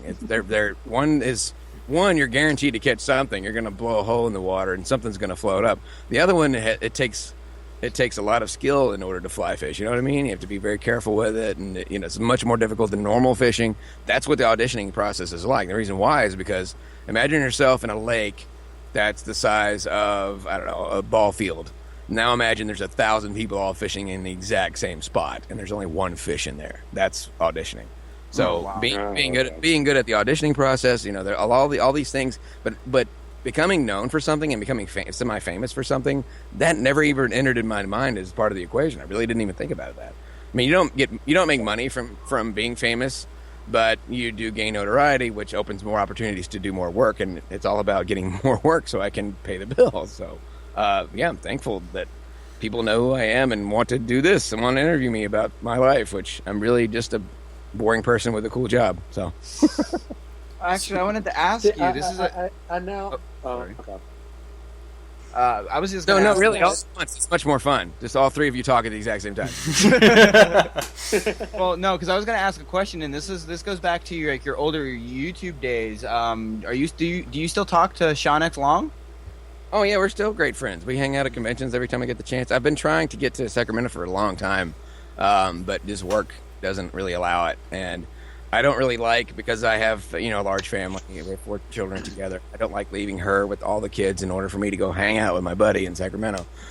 So the only time I go out of town is if it has to be work related. It has to be for a convention or for an actual job or whatever. So I try to consolidate down all the things that I have to do. Like if I have a whole bunch of people that want to do this and A, B, C, D, E, F, G, instead of doing those in 5 different trips, I try to shove all that into one trip. So I'm only gone the least amount of days possible until we actually move out there. Once we move to Los Angeles, which we're planning to next spring, I'll only be like an hour flight from Sacramento, if that far. So I can hang out with him a whole lot more, or he can whenever he's in LA a lot as well. So he and Shartimus Prime and all those guys, they're all in the same general vicinity. Andre Black Nerd, I'm friends with all those guys. Oh wow, nice. You guys are all your friends live in the same or in the same kind of area I'm in, Los Angeles area. And that's kind of something that's always been detrimental out here, is that out here, I am an entire continent away, almost, from all my friends who do the exact same thing. And so all the collaborations that I could be doing, I can't, because I'm not physically there. And the only time we're actually in the same place at the same time, we're all working and we're too busy to actually do something together. But not to mention just to hang out as friends, like what we would be doing if I was actually in town. But that's one thing I feel like my channel is missing, is that there's a lot of friends of mine that would, oh man, we should do something together. But I can't, because I would have to make it part of my business trip. And, So, John, Boo Bear in the chat wants to know, when did you start in the voice acting field? It was 2009 was when I started professionally. I actually started, I would say doing voice type stuff. Started that on my own in 2007, just making my own content on YouTube. And I picked up some, freebie work for guys like the stuff for Mayor Toast, whatever. I did stuff like that before for like the first couple of years. I just found YouTube collaborations where they found other YouTube voice actors and were like, you do this character, and nobody got paid, but it was a way to kind of, get your feet wet a little bit and stretch your, vocal and acting muscles and have some fun and do something kind of fun to do and record. Back then, all I had was one of those. like mics you see at concerts, where it's just a plain regular mic, and it's like mounted on one of those little bendy stands on a desk. And I had a blanket over. That was literally my studio. It was a blanket and one of those bendy things, and that stage mic. That's what they're called. And not the greatest. Not good at all for auditioning. The windscreen was not enough to block all the pops out, so I rigged a pop filter out of a coat hanger and pantyhose. That's how low budget. That's the best way to go if you have no money to do one. I did that in the beginning. A lot of people ask me, like, how do you do this? And I can give them great answers on a low budget, because that's how I started. I did everything. In fact, my studio now, the one I'm in right now, it was never, like, professionally built. I built it myself with very low budget and materials I bought at Lowe's. I didn't have somebody come in and build it for me. I even remember one of your videos where you even taught us how to make a portable recording booth. Yeah, that's still an easy one to make. I actually still have some of the material to make another one of those if I needed it.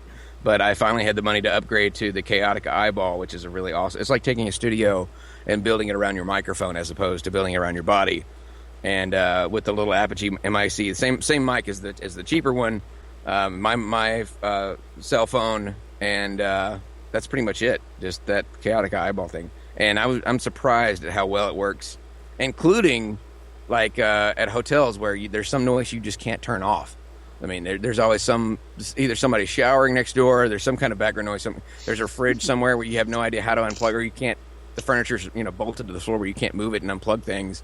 Or there's cars driving out. They put you really close to the interstate, and there's just some noise you can't get rid of. And the Chaotic Eyeball works really. It's got a double pop filter, and it's basically a ball made out of Arlex material. So and you just kind of wedge a little MIC in there and adjust your volume, your record volume appropriately, and record on the little Audacity, same app as before. And so you need a phone, an adapter cable, the mic. The Chaotic Eyeball runs about as much as the mic does, but you might be able to find it a little bit cheaper than that. But yeah, I mean, it's just one step up from what I did before. But before, it was just a box from Target with some stuff shoved into it. And if you get desperate, you can take a sock, a clean one, hopefully, and put it over your mic to make a little windscreen out of it. But no, Bear also asked, he has a question. He also asked, so what are any other dream roles you have? Well, I mean, the last thing on my list is to become a recurring character on a network animated series. That would be either the main character or, my friend Adam is the voice of Marco in Star Wars: The Force of Evil. I would be cool with something like that, where I'm not the main character, but I'm like the co-star of the main character, something like that.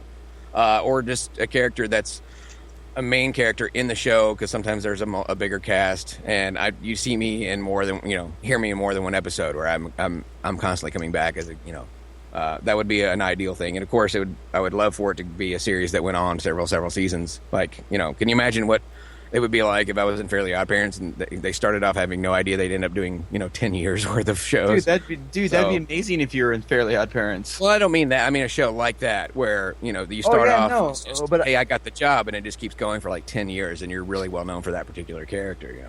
Like Greg Griffin, like Greg Delisle's character, Vicky is not the main character, but she's a recurring character, and she's a villain. Everybody loves it. So something like that. I would love to be able to do that, and I haven't done it yet. And then becoming the voice of an actual network, like the guy who does the AMC stuff, coming up on The Walking Dead. That guy. That's a lot of money to be made in that as well. It means I would have no social life, but yeah, I'd be making some great money. James wants to know what mic you're using at your home studio right now. This is a Rode NTK, and I would love to upgrade to one, but they're very expensive, and I get this one from free. Thank you very much, Rode. They saw me in the Divergent Honest Trailer, and saw that I used one of their mics, and they said, hey, if you ever need us, we'll hook you up. And I'm like, actually, this mic is 10-something years old, and it's slowly going out, and they sent me a replacement one for free. And I don't know exactly what happened, but it started having trouble within the first year that I bought it. And again, it was as long as it's under 10 years, they replaced it for free. So it's my second mic I've gotten for no charge. Nice. I also wanted to ask you, what are your thoughts on the microphone, a particular microphone, particularly the Shure 57?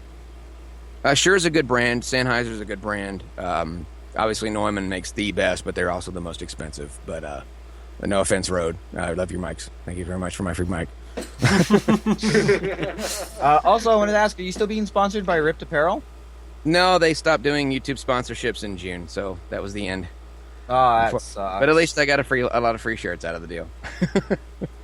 which is good because All right, I can work out. I can work out at the gym, or if it's hot out because it stays muggy and humid. My southern friend here knows what I'm talking about. It's always hot down here, so I can change shirts 5-6 times a day and still have 100 shirts left over. That's a joke. That's, cool. That's funny. You got 100 shirts left over because you have some in it. Hey, awesome shirts. They are awesome shirts. See, I have a question. Sure. I've been wondering, when you did your voice acting, did you take any acting classes or singing classes or anything like that? I had a lot of background in music. Music is so much more important than people give it credit for. People often don't even realize the correlation between music theory and music training or singing or playing a piano and voiceover, because the words on a page are literally like the notes on a piece of sheet music. And Jess Arnell has brought this up before. He was the voice of Wacko and many other things. And I kind of figured that out on my own earlier on.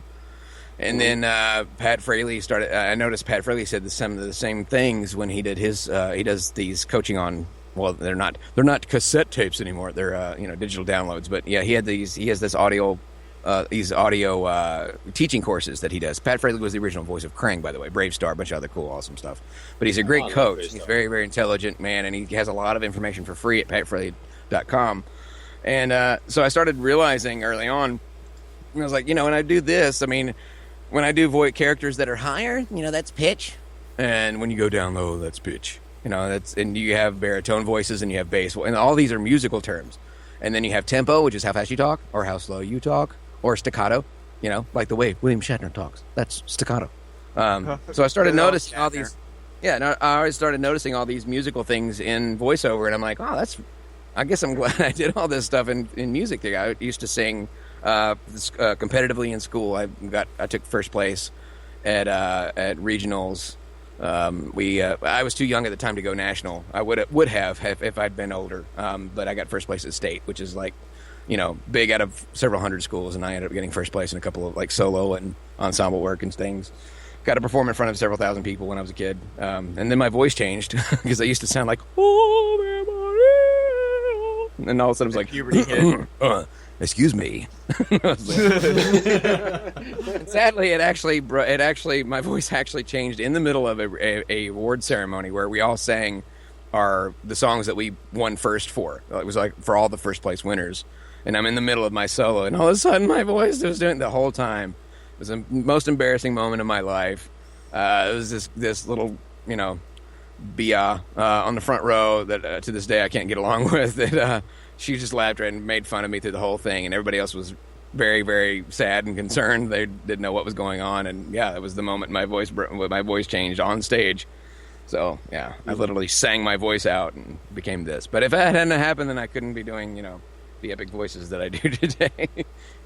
This is true. Okay. But you tried your damnedest to hit them high notes. I did not quit, and I didn't just walk off the stage. I may have run away crying, but at least I finished the song. I would have walked off the stage.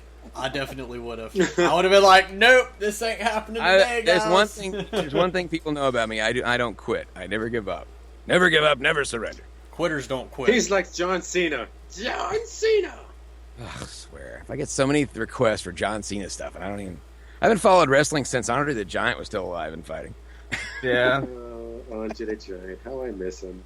I know, right? My uncle got his foot stepped on by Andre the Giant. Oh, he actually came and spoke at our church when I was a kid. Back I was still an infant at the time, but my mom told me after I was like 4 or 5 years old, she's like, "Oh yeah, he came and spoke at our church. He was like 3 times the size of the pulpit. That's how big that dude was." Oh wow! Jesus Christ! Yeah, we did learn about Jesus there too. It was a church, so. Oh, so that'll dawn in a second. I'll give it a second to sink in. Boo Bear wants to know if there are any real downsides to your profession. No time for family, etc., etc. So many downsides. Social media is a very big part of voiceover now. It didn't used to be. Even 2 years ago, it wasn't as important as it is now. But you have to stand out. You have to be, the one multicolored flag in a sea of gray that stands out and people notice you. And you have to be doing something unique or different than everybody else does. Same thing applies to YouTube as well, because there's a ton. There's so much YouTube content out there. So for your stuff to get recognized and rise to the top of the pile, you have to be doing something special and unique. And there's so much time is involved, and so much creative juices have to be involved. I mean, I've had to reimagine myself over and over again, rebrand, and be able to sell myself in a new way that catches people's attention, where they want my product, which my product is my abilities to, my ability to change my voice or to do a specific type of voice or acting or whatever. I have to repackage that over and over again. It's the same way. How many times have we seen a different version of the Mountain Dew bottle or the Coca-Cola brand logo? They've changed it every few years. Or Walmart or Target, they rearrange the toy aisle or they rearrange the store to make it more appealing to where you want to buy things more. You know what I mean? You have to constantly be doing that over and over again. And it's very time consuming. You have to update my website like twice a year. You have to update your demos a couple of times a year. I mean, that's a lot of work involved in that. There's some much darker negatives about the job where somebody will use your voice in a thing, never even tell you that you got the job, and you won't get paid for it. And maybe you get lucky enough that you find out about it and get some money for it, and maybe you don't. And then there's other times where you get a job, you're supposed to get paid for it, everybody knows you are, then 7 months go by and nothing happens, and they say, what? I have that one. I don't know what you're talking about. What money? So yeah, and there was one company I did 3 trailers for. I filled in for the supporting actor for the 47 Ronin movie, Keanu Reeves movie. And so they owed me like $3,000 or $4,000, and then up and went bankrupt right around the time that the money was actually due to be paid, and took all my money with them. And that was my entire budget for the month of September. So we ended up having to live off of a title loan and check advances until more money came in, because it takes a long time to get paid in this business. And there's another thing is there's a lot of competition. Like I mentioned the fishing example earlier, there's a lot of people to out audition for these jobs. And sometimes I'll work on a trailer and record for it 30, 40 times, and then they end up booking somebody else. And I'm hearing the guy's voice on the spot that I've been working on for months, saying the words I said, and I don't get a dime, but he gets paid, and he probably recorded it one time. So, yeah, I mean, and there's also people in this business that will be super nice to your face, and but they're secretly stabbing you in the back, or they'll take a job from you any way they can get. They always want to know your inside from how are you booking jobs, what are you doing different than I'm doing, because they want to steal it and use it for themselves. It can be a very cutthroat business. So but the majority of people in this business are so much nicer and kinder and more normal than like movie or TV actors are. They're very much down to earth, and they're very appreciative that fans even know who they are, because to them for the longest time it wasn't I'm the voice of so-and-so on such and such. They're just like, yeah, I do funny voices on this kid's commercial thing on TV. And that's all. They were just trying to get paid. They're just trying to do a job. They had especially like the cartoons that I grew up with as a kid, they were basically glorified commercials. They were 20-minute long commercials to sell toys to kids. Those guys had no idea they'd still be famous 30 years later. Are you kidding me? Get paid tens of thousands of dollars to appear at conventions all across the world, not just in America, but like Australia and Hawaii and England, and so those guys had no idea what was coming. And you don't really think about that, but the fact that I have to do YouTube as well as voiceover, it does take a lot of time, and I try to balance family, and I don't have no personal time anymore. Because I review movies as part of my YouTube channel, even when I go out to do something for personal fun, I'm still working. I try to multitask in order to save as much time as possible.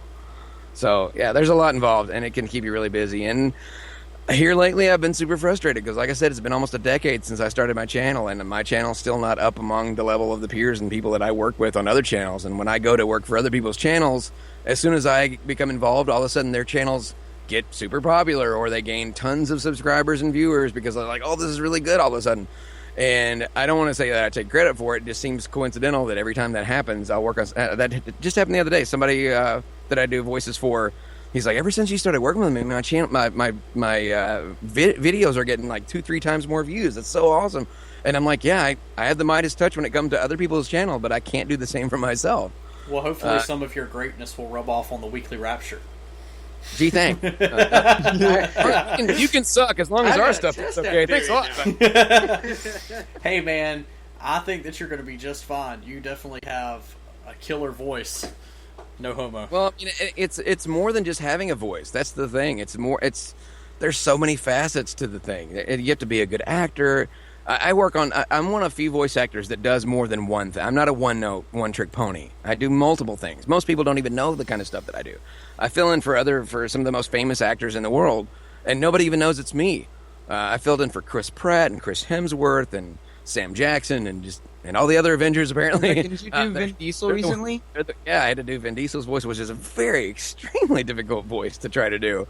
And in fact, when I first tried it for Universal, NBC was on the other line. They're like, "We really appreciate you doing this," because everybody else was too scared to even try. I'm like, man, I'm never scared to give it a shot. I mean, at the worst, my wife gave me the advice when I first got we spotted a pop-up ad for a local studio that was looking for talent, and she gave me the best advice that I've ever gotten in my entire career. She's like, the worst they can do is say no. So when you do an audition, I'm not going to turn one down just because I don't think I can do it. I had one tonight.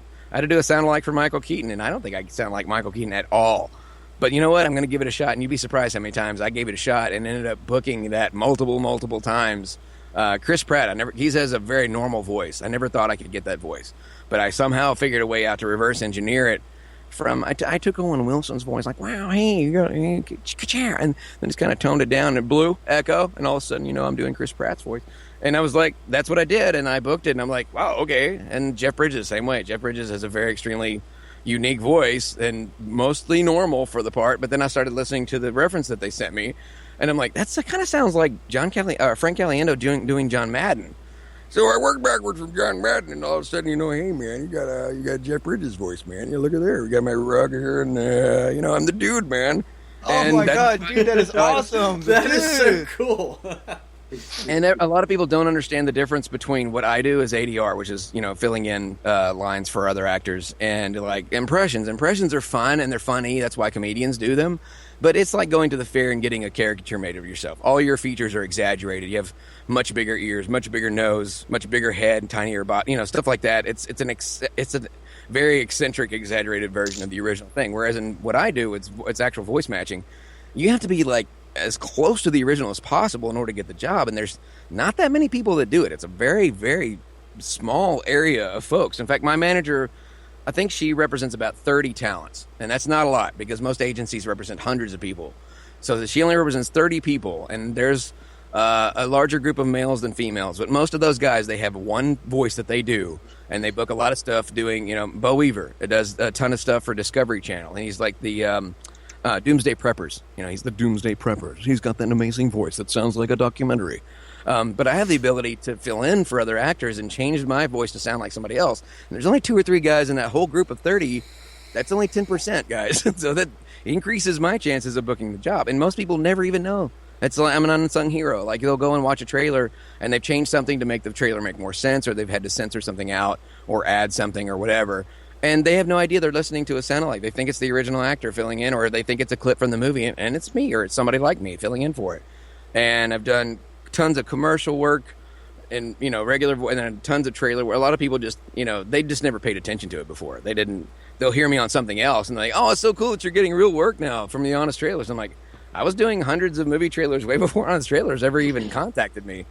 And people go to my website and they're blown away. They're like, oh wait, I saw this before. I had no idea that was you. In fact, I'm very subtle with the differences. The Honest Trailer Epic voice is more of an exaggerated version of the actual movie trailer voice, which I actually use.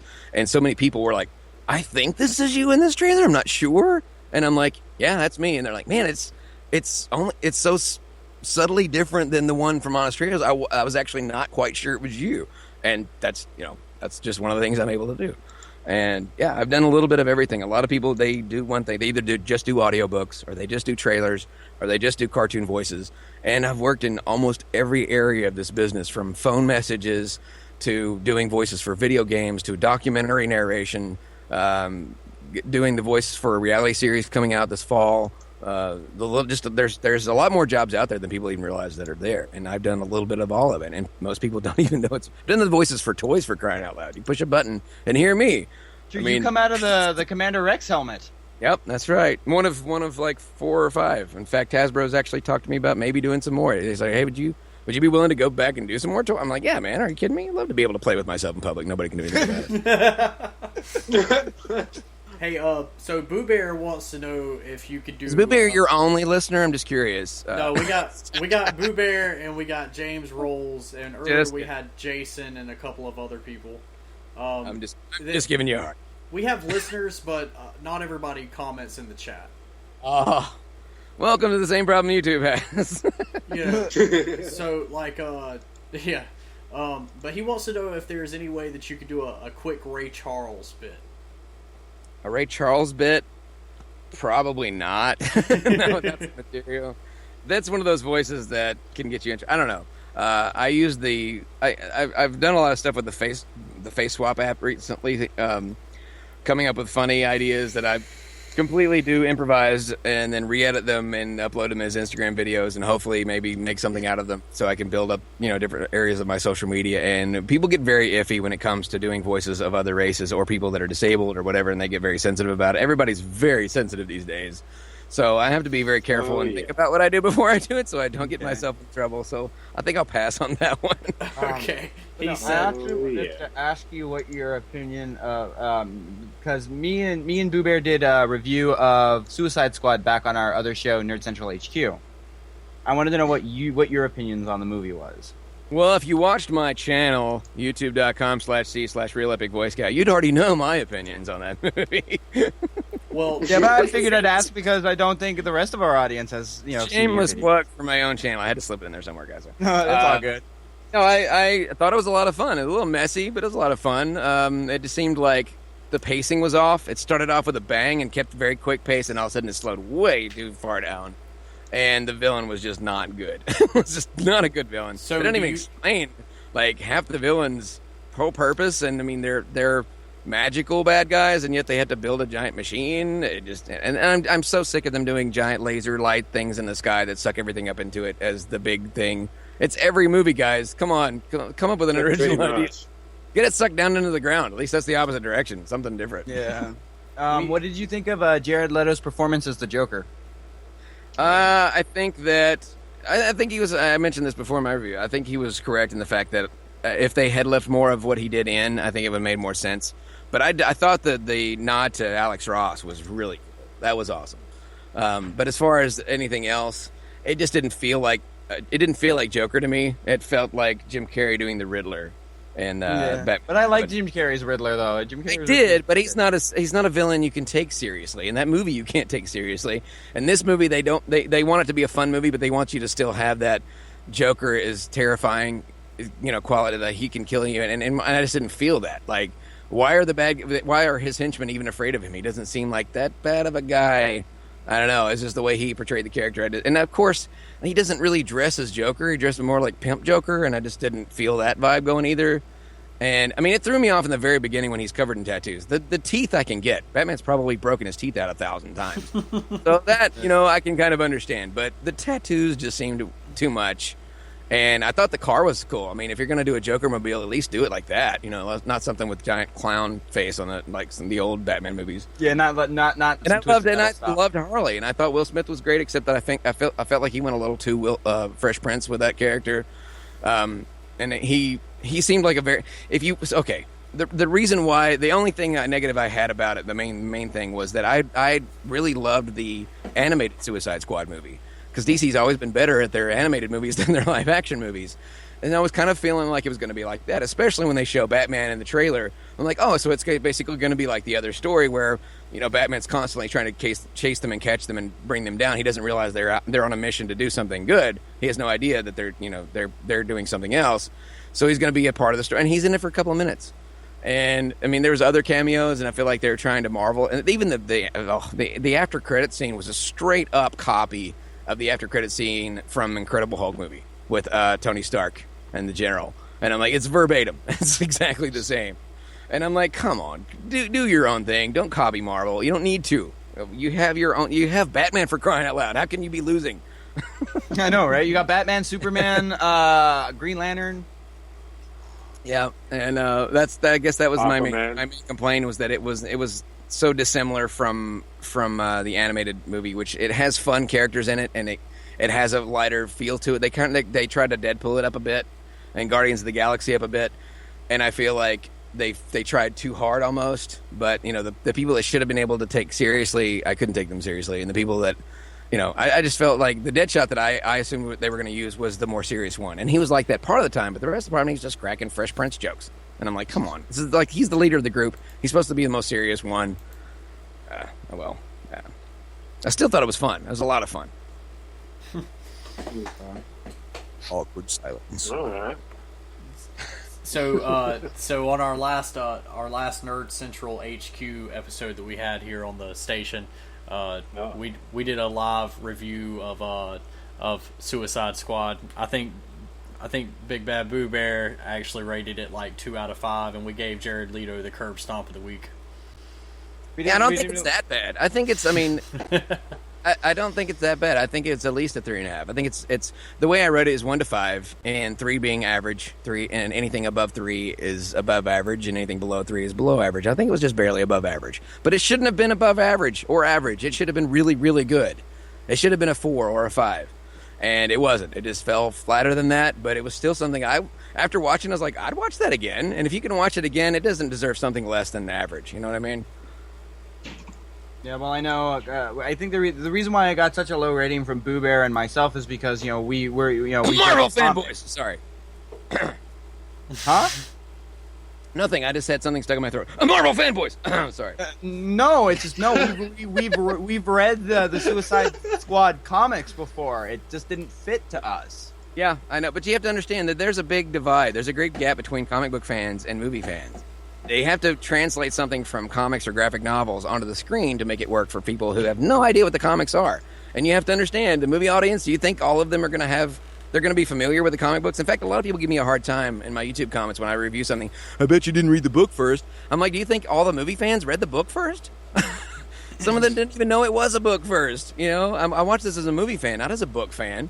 And so I have no idea how close it is to the original source material. And the stuff that I know about DC, it's not from comics. It's from the animated stuff. It's from the Batman animated series, or it's the Justice League animated series, or it's, so I'm familiar with it, but I'm not, I just don't, I think you can't be that picky when you understand that comic books, they originated being based toward, pointed and directed towards children.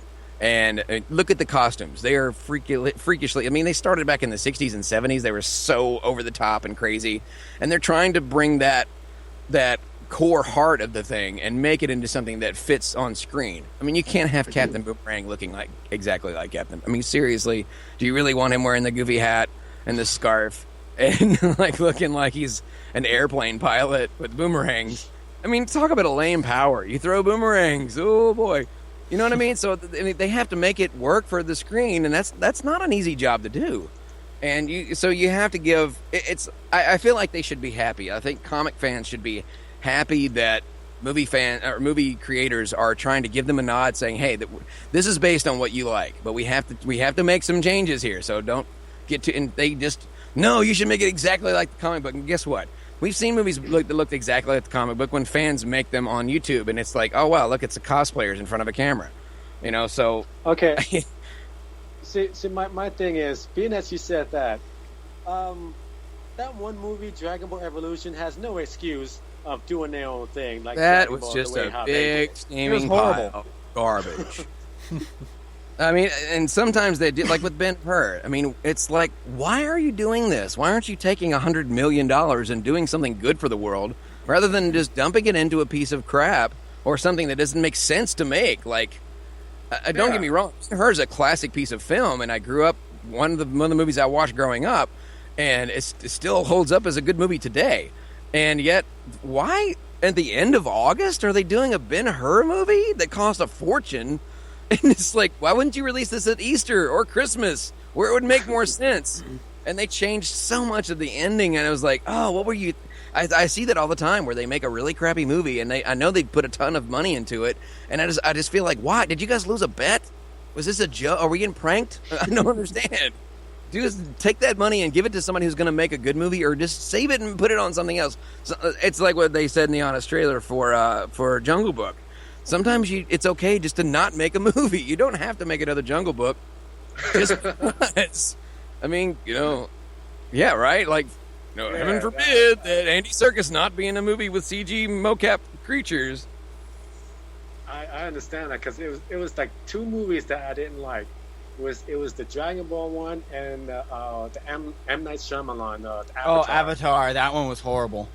My son was, I think he was 8 at the time, but he thought it was kind of cool. But I just felt like, the cartoon did a much better job, and I feel like they made too many changes that were completely unnecessary for Avatar. Oh, yeah, well, and if you're talking about Earthbenders being locked in a prison, surrounded by rocks, By Earth? just come on.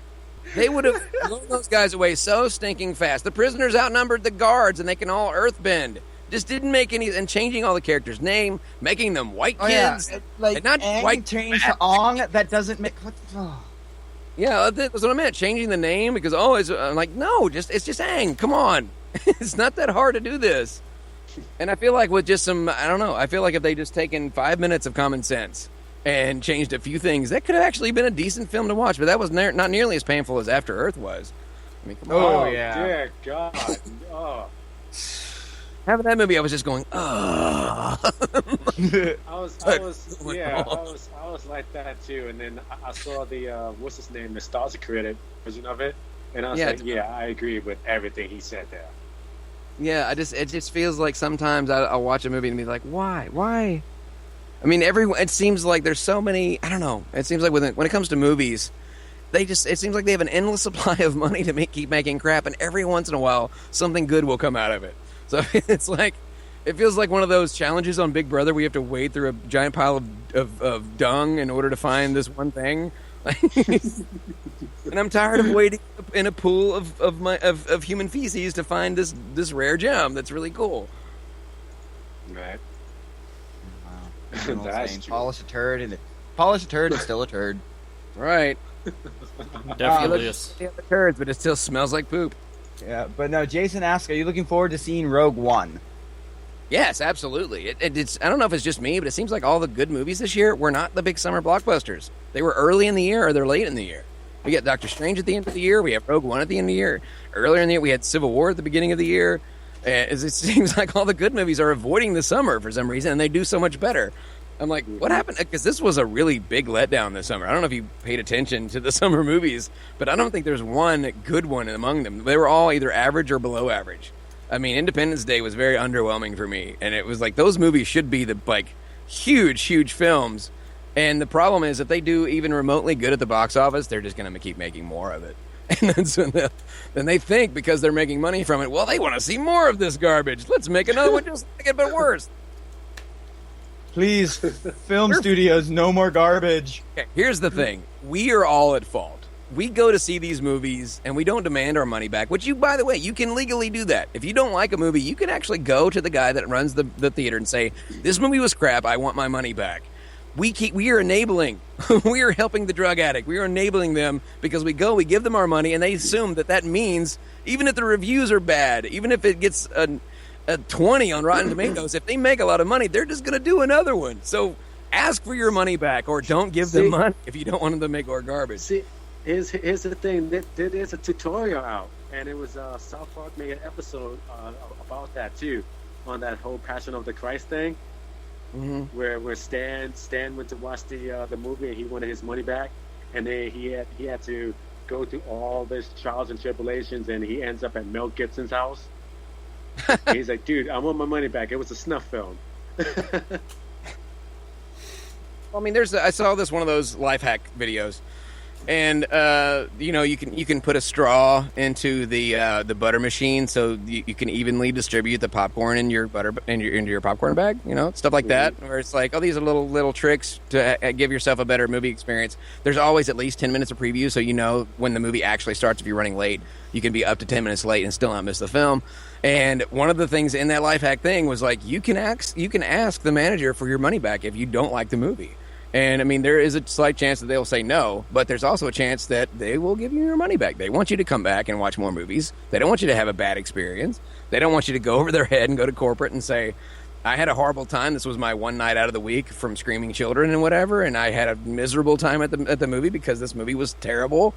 And so, I mean, it's like my wife says, the worst they can do is say no. It does not hurt to ask. So maybe if more of us start going to the theater and then saying this movie was crap, we would like our money back. If we start doing that, maybe we can start a movie revolution where they're like, man, we're losing money because people are asking for their money back after they watch it.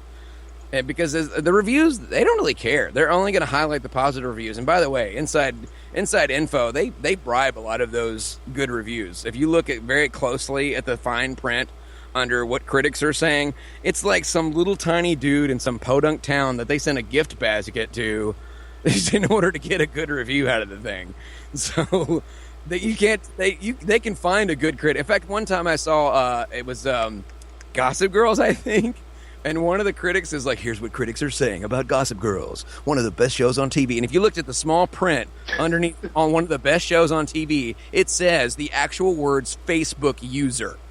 That could be somebody, that could be anybody. It could be completely made up. It could be somebody who worked on that trailer or worked on the show, not wanting to give their own name. That's their critics that were going basing their, well, you should watch this. A Facebook user said it's the best show on TV. Oh yeah, like anybody's gonna believe Facebook. I'm just saying. Well, a lot of people, if it's on the internet, it's got to be true, kind of thing. So I'm just saying, maybe if everybody starts demanding their money back when they leave a film, maybe it'll start affecting the way the people who make these bad movies. Like, oh wow, this thing is. Maybe we shouldn't do this. Maybe we should start rethinking this. If it was that bad that if the only way they're not going to make another movie or make a sequel that's just as bad as the one that you just watched is if they lose money on it. So let's find a way to make them lose money on it, so they'll start realizing don't watch this anymore. Kind of like the Gods of Egypt. Oh my gosh! I mean, you know what? The Gods of Egypt is one of the few where I kind of sort of liked it a little bit, but basically because it reminded me of the old Harryhausen movies like Jason and the Argonauts, but with more modern technology. But yeah, I mean, it didn't make any sense to have a bunch of everybody in the movie has a different accent. There was no consistency in how they sounded, and you've got black guys and white guys and people, and like none of these people are Egyptian. They didn't take place in Egypt. Right. Doesn't make sense for a British guy to be an Egyptian god. Hey, but yeah, just like it had some fun to it. Yeah, I know. I recently worked on Great Wall. I filled in for some actors in that one. But yeah, sometimes like it always bothered me when Tom Cruise was in this Last Samurai. I just like this doesn't make any sense at all. So yeah, but no, I think we should debut episode 10 of the Chronicles of Buttered Toast. Yes, I agree. Because I know besides talking to you, because I know our fans are also waiting for us to air the episode. Oh. That's the best segue since Paul Blart Mall Cop 2.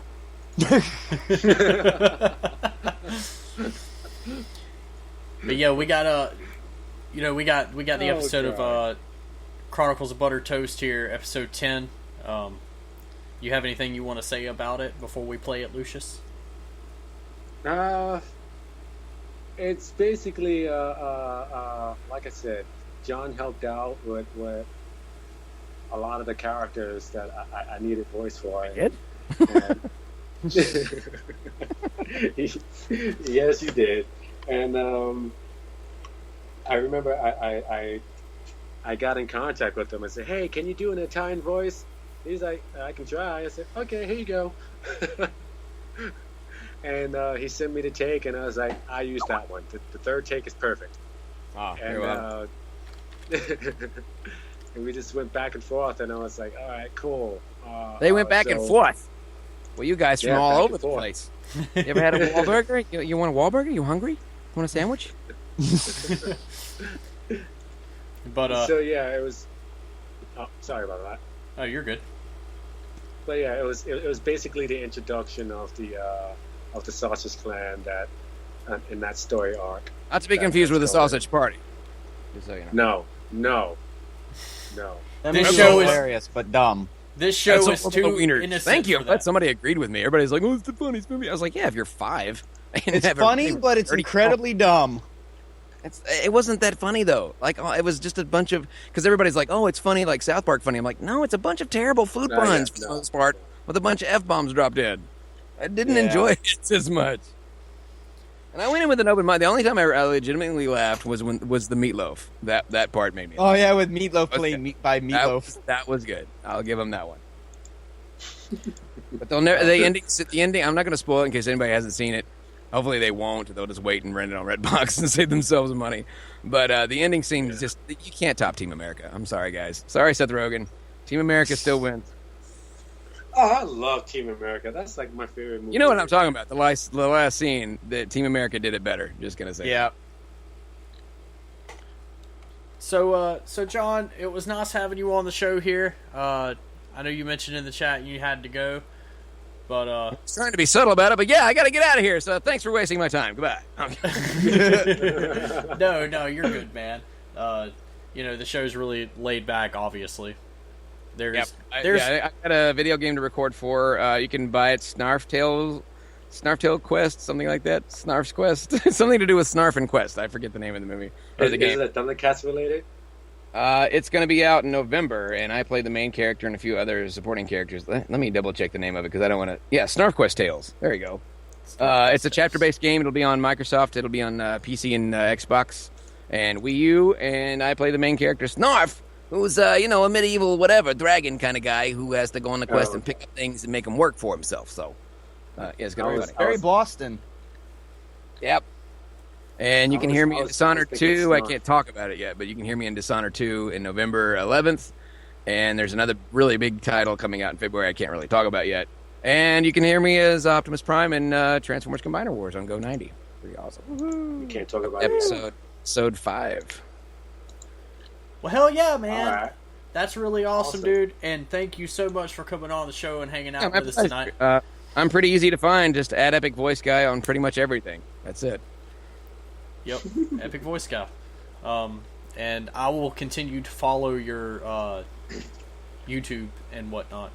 I appreciate it. Thank you very much. So, and I mean, one thing I hate having to beg for it, but come on, it's been a decade. I'm getting kind of desperate here. If my fans and friends would not mind just taking the 3 seconds with your thumb and sharing my stuff, that would mean the world to me. Because something's got to give, guys. It's been almost 10 years.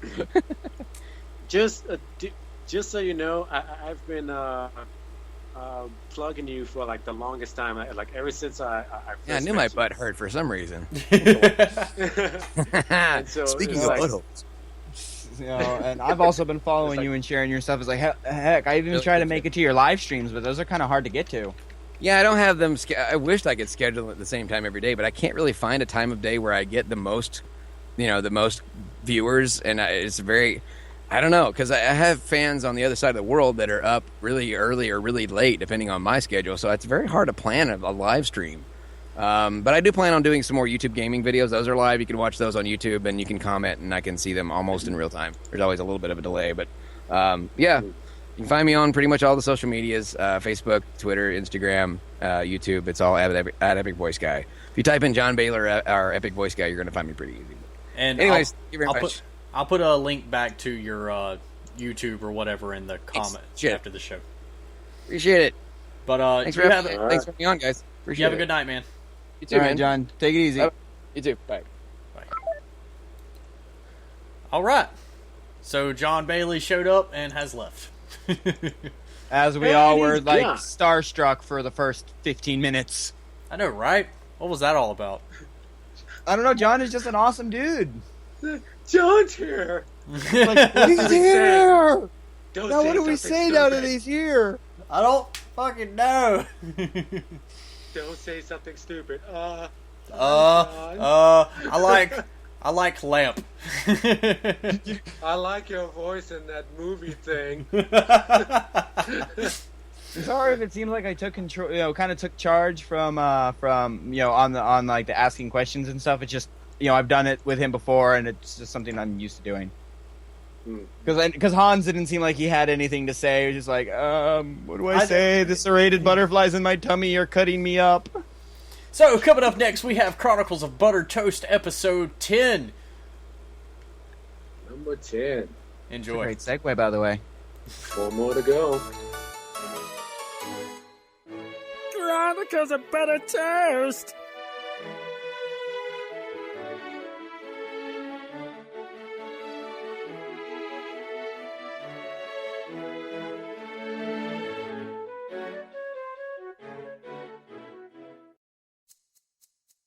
As Buttered Toast learns from the Star of Mahid, the Sausage Clan returns from their uncomfortable imprisonment.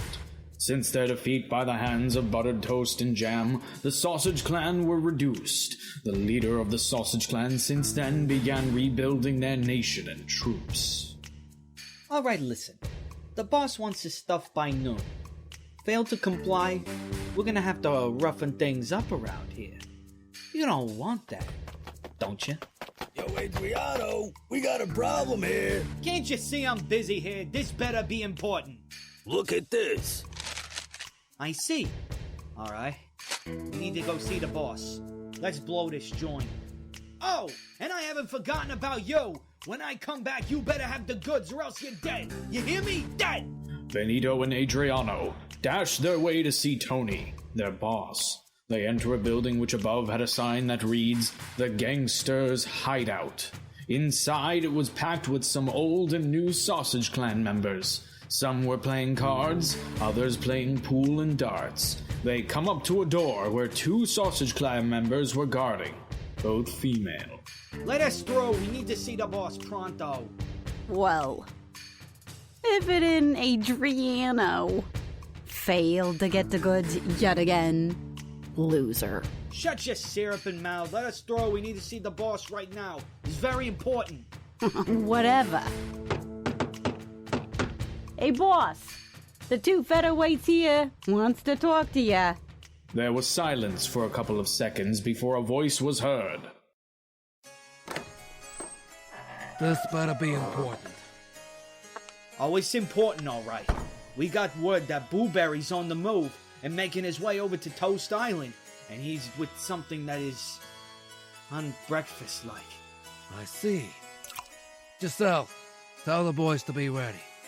It looks like we'll be back in action. And this time, things will be different. Without Jam, Buttered Toast and Toast Island will fall. Spread the word. Yeah, boss. Right away. Gazelle slaps Adriano on the chest, signaling him to relay the message. He snarls and addresses the message to the boys. It's been months since the Waffle Nation attacked Toast Island. A large percent of their city was destroyed by Wafflebot, Waffle Zero, and the Demon Waffle. The Toast Clan gathered together to rebuild their city. Alright, careful where you place that. The new plans for the cities are coming together well. With these new materials, the city will be able to handle another attack by outside forces. That's right. After the Waffle Nation attacked us, I've gotten together with our toast designers and began working on a new, stronger material for the island. Now, if we are attacked again, the citizens will be better protected. Mayor Toast felt a slight chill down his spine as an unknown force was nearby. He drops everything and signaled General Toast. Whatever this is, it somehow got past the defensive gates. General, get the citizens to safety and ready the troops. Before Mayor Toast could finish, a mysterious figure appeared in front of him. Mayor Toast was lifted off his feet. Oh, yes. Mayor! Who are you? I've come to give you a little gift. Oh, yes. Call it a demonstration. I'm surprised that Buttered Toast isn't here. I've made it just for her. General Toast and the Toast Army surround Blueberry. Blueberry uses his power and tosses Mayor Toast onto the General, then points to the Toasty gates. The gate was slowly forced open as another mysterious figure entered the island. The creature slowly walked into the city. The Toast Army looked up at the massive being and was a bit intimidated. The creature stops several feet behind Blueberry and glow a mysterious purple aura around it. Mayor, are you alright? I'm fine. Mayor, what is that thing? I've never saw anything like this before. What is the plan? Allow me to introduce you to my newest creation, the one that will destroy Buttered Toast. His name, Taker. Blueberry waves his hand and the creature slowly began moving forward towards Mayor Toast and the army. What can Mayor and General Toast do against this new and mysterious creation? Find out on the next episode of Chronicles of Buttered Toast.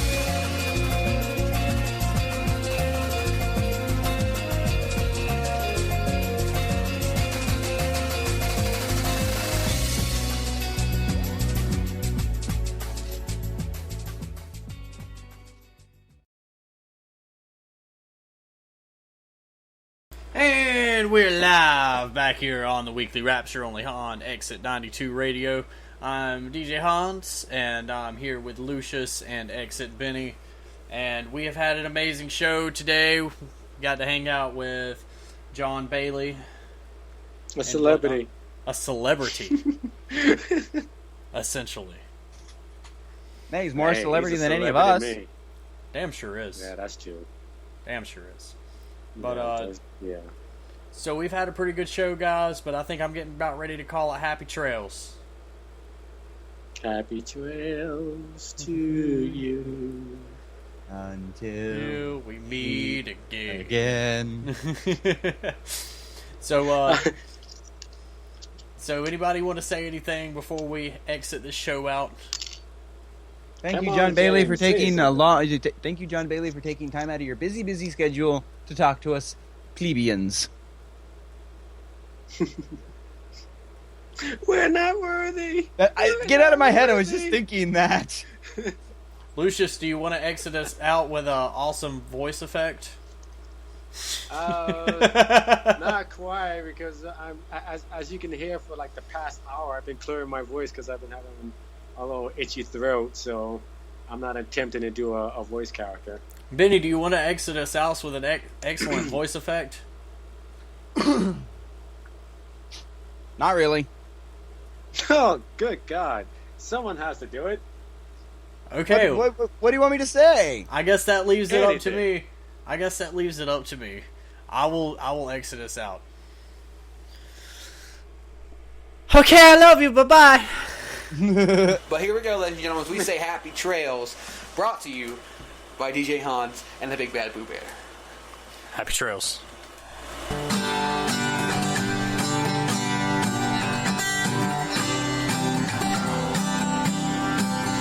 Happy trails to you until we meet again. Happy trails to you, 'cause you're my best friend. Yeah, I don't know what was a song, and I'm making them up as I go along. Happy trails to you till we meet again. Yeah, you ain't gotta go home, but you can't. Yeah, you can't stay here. I guess you could if you're gonna check out the Exit 92 Radio 24 hours.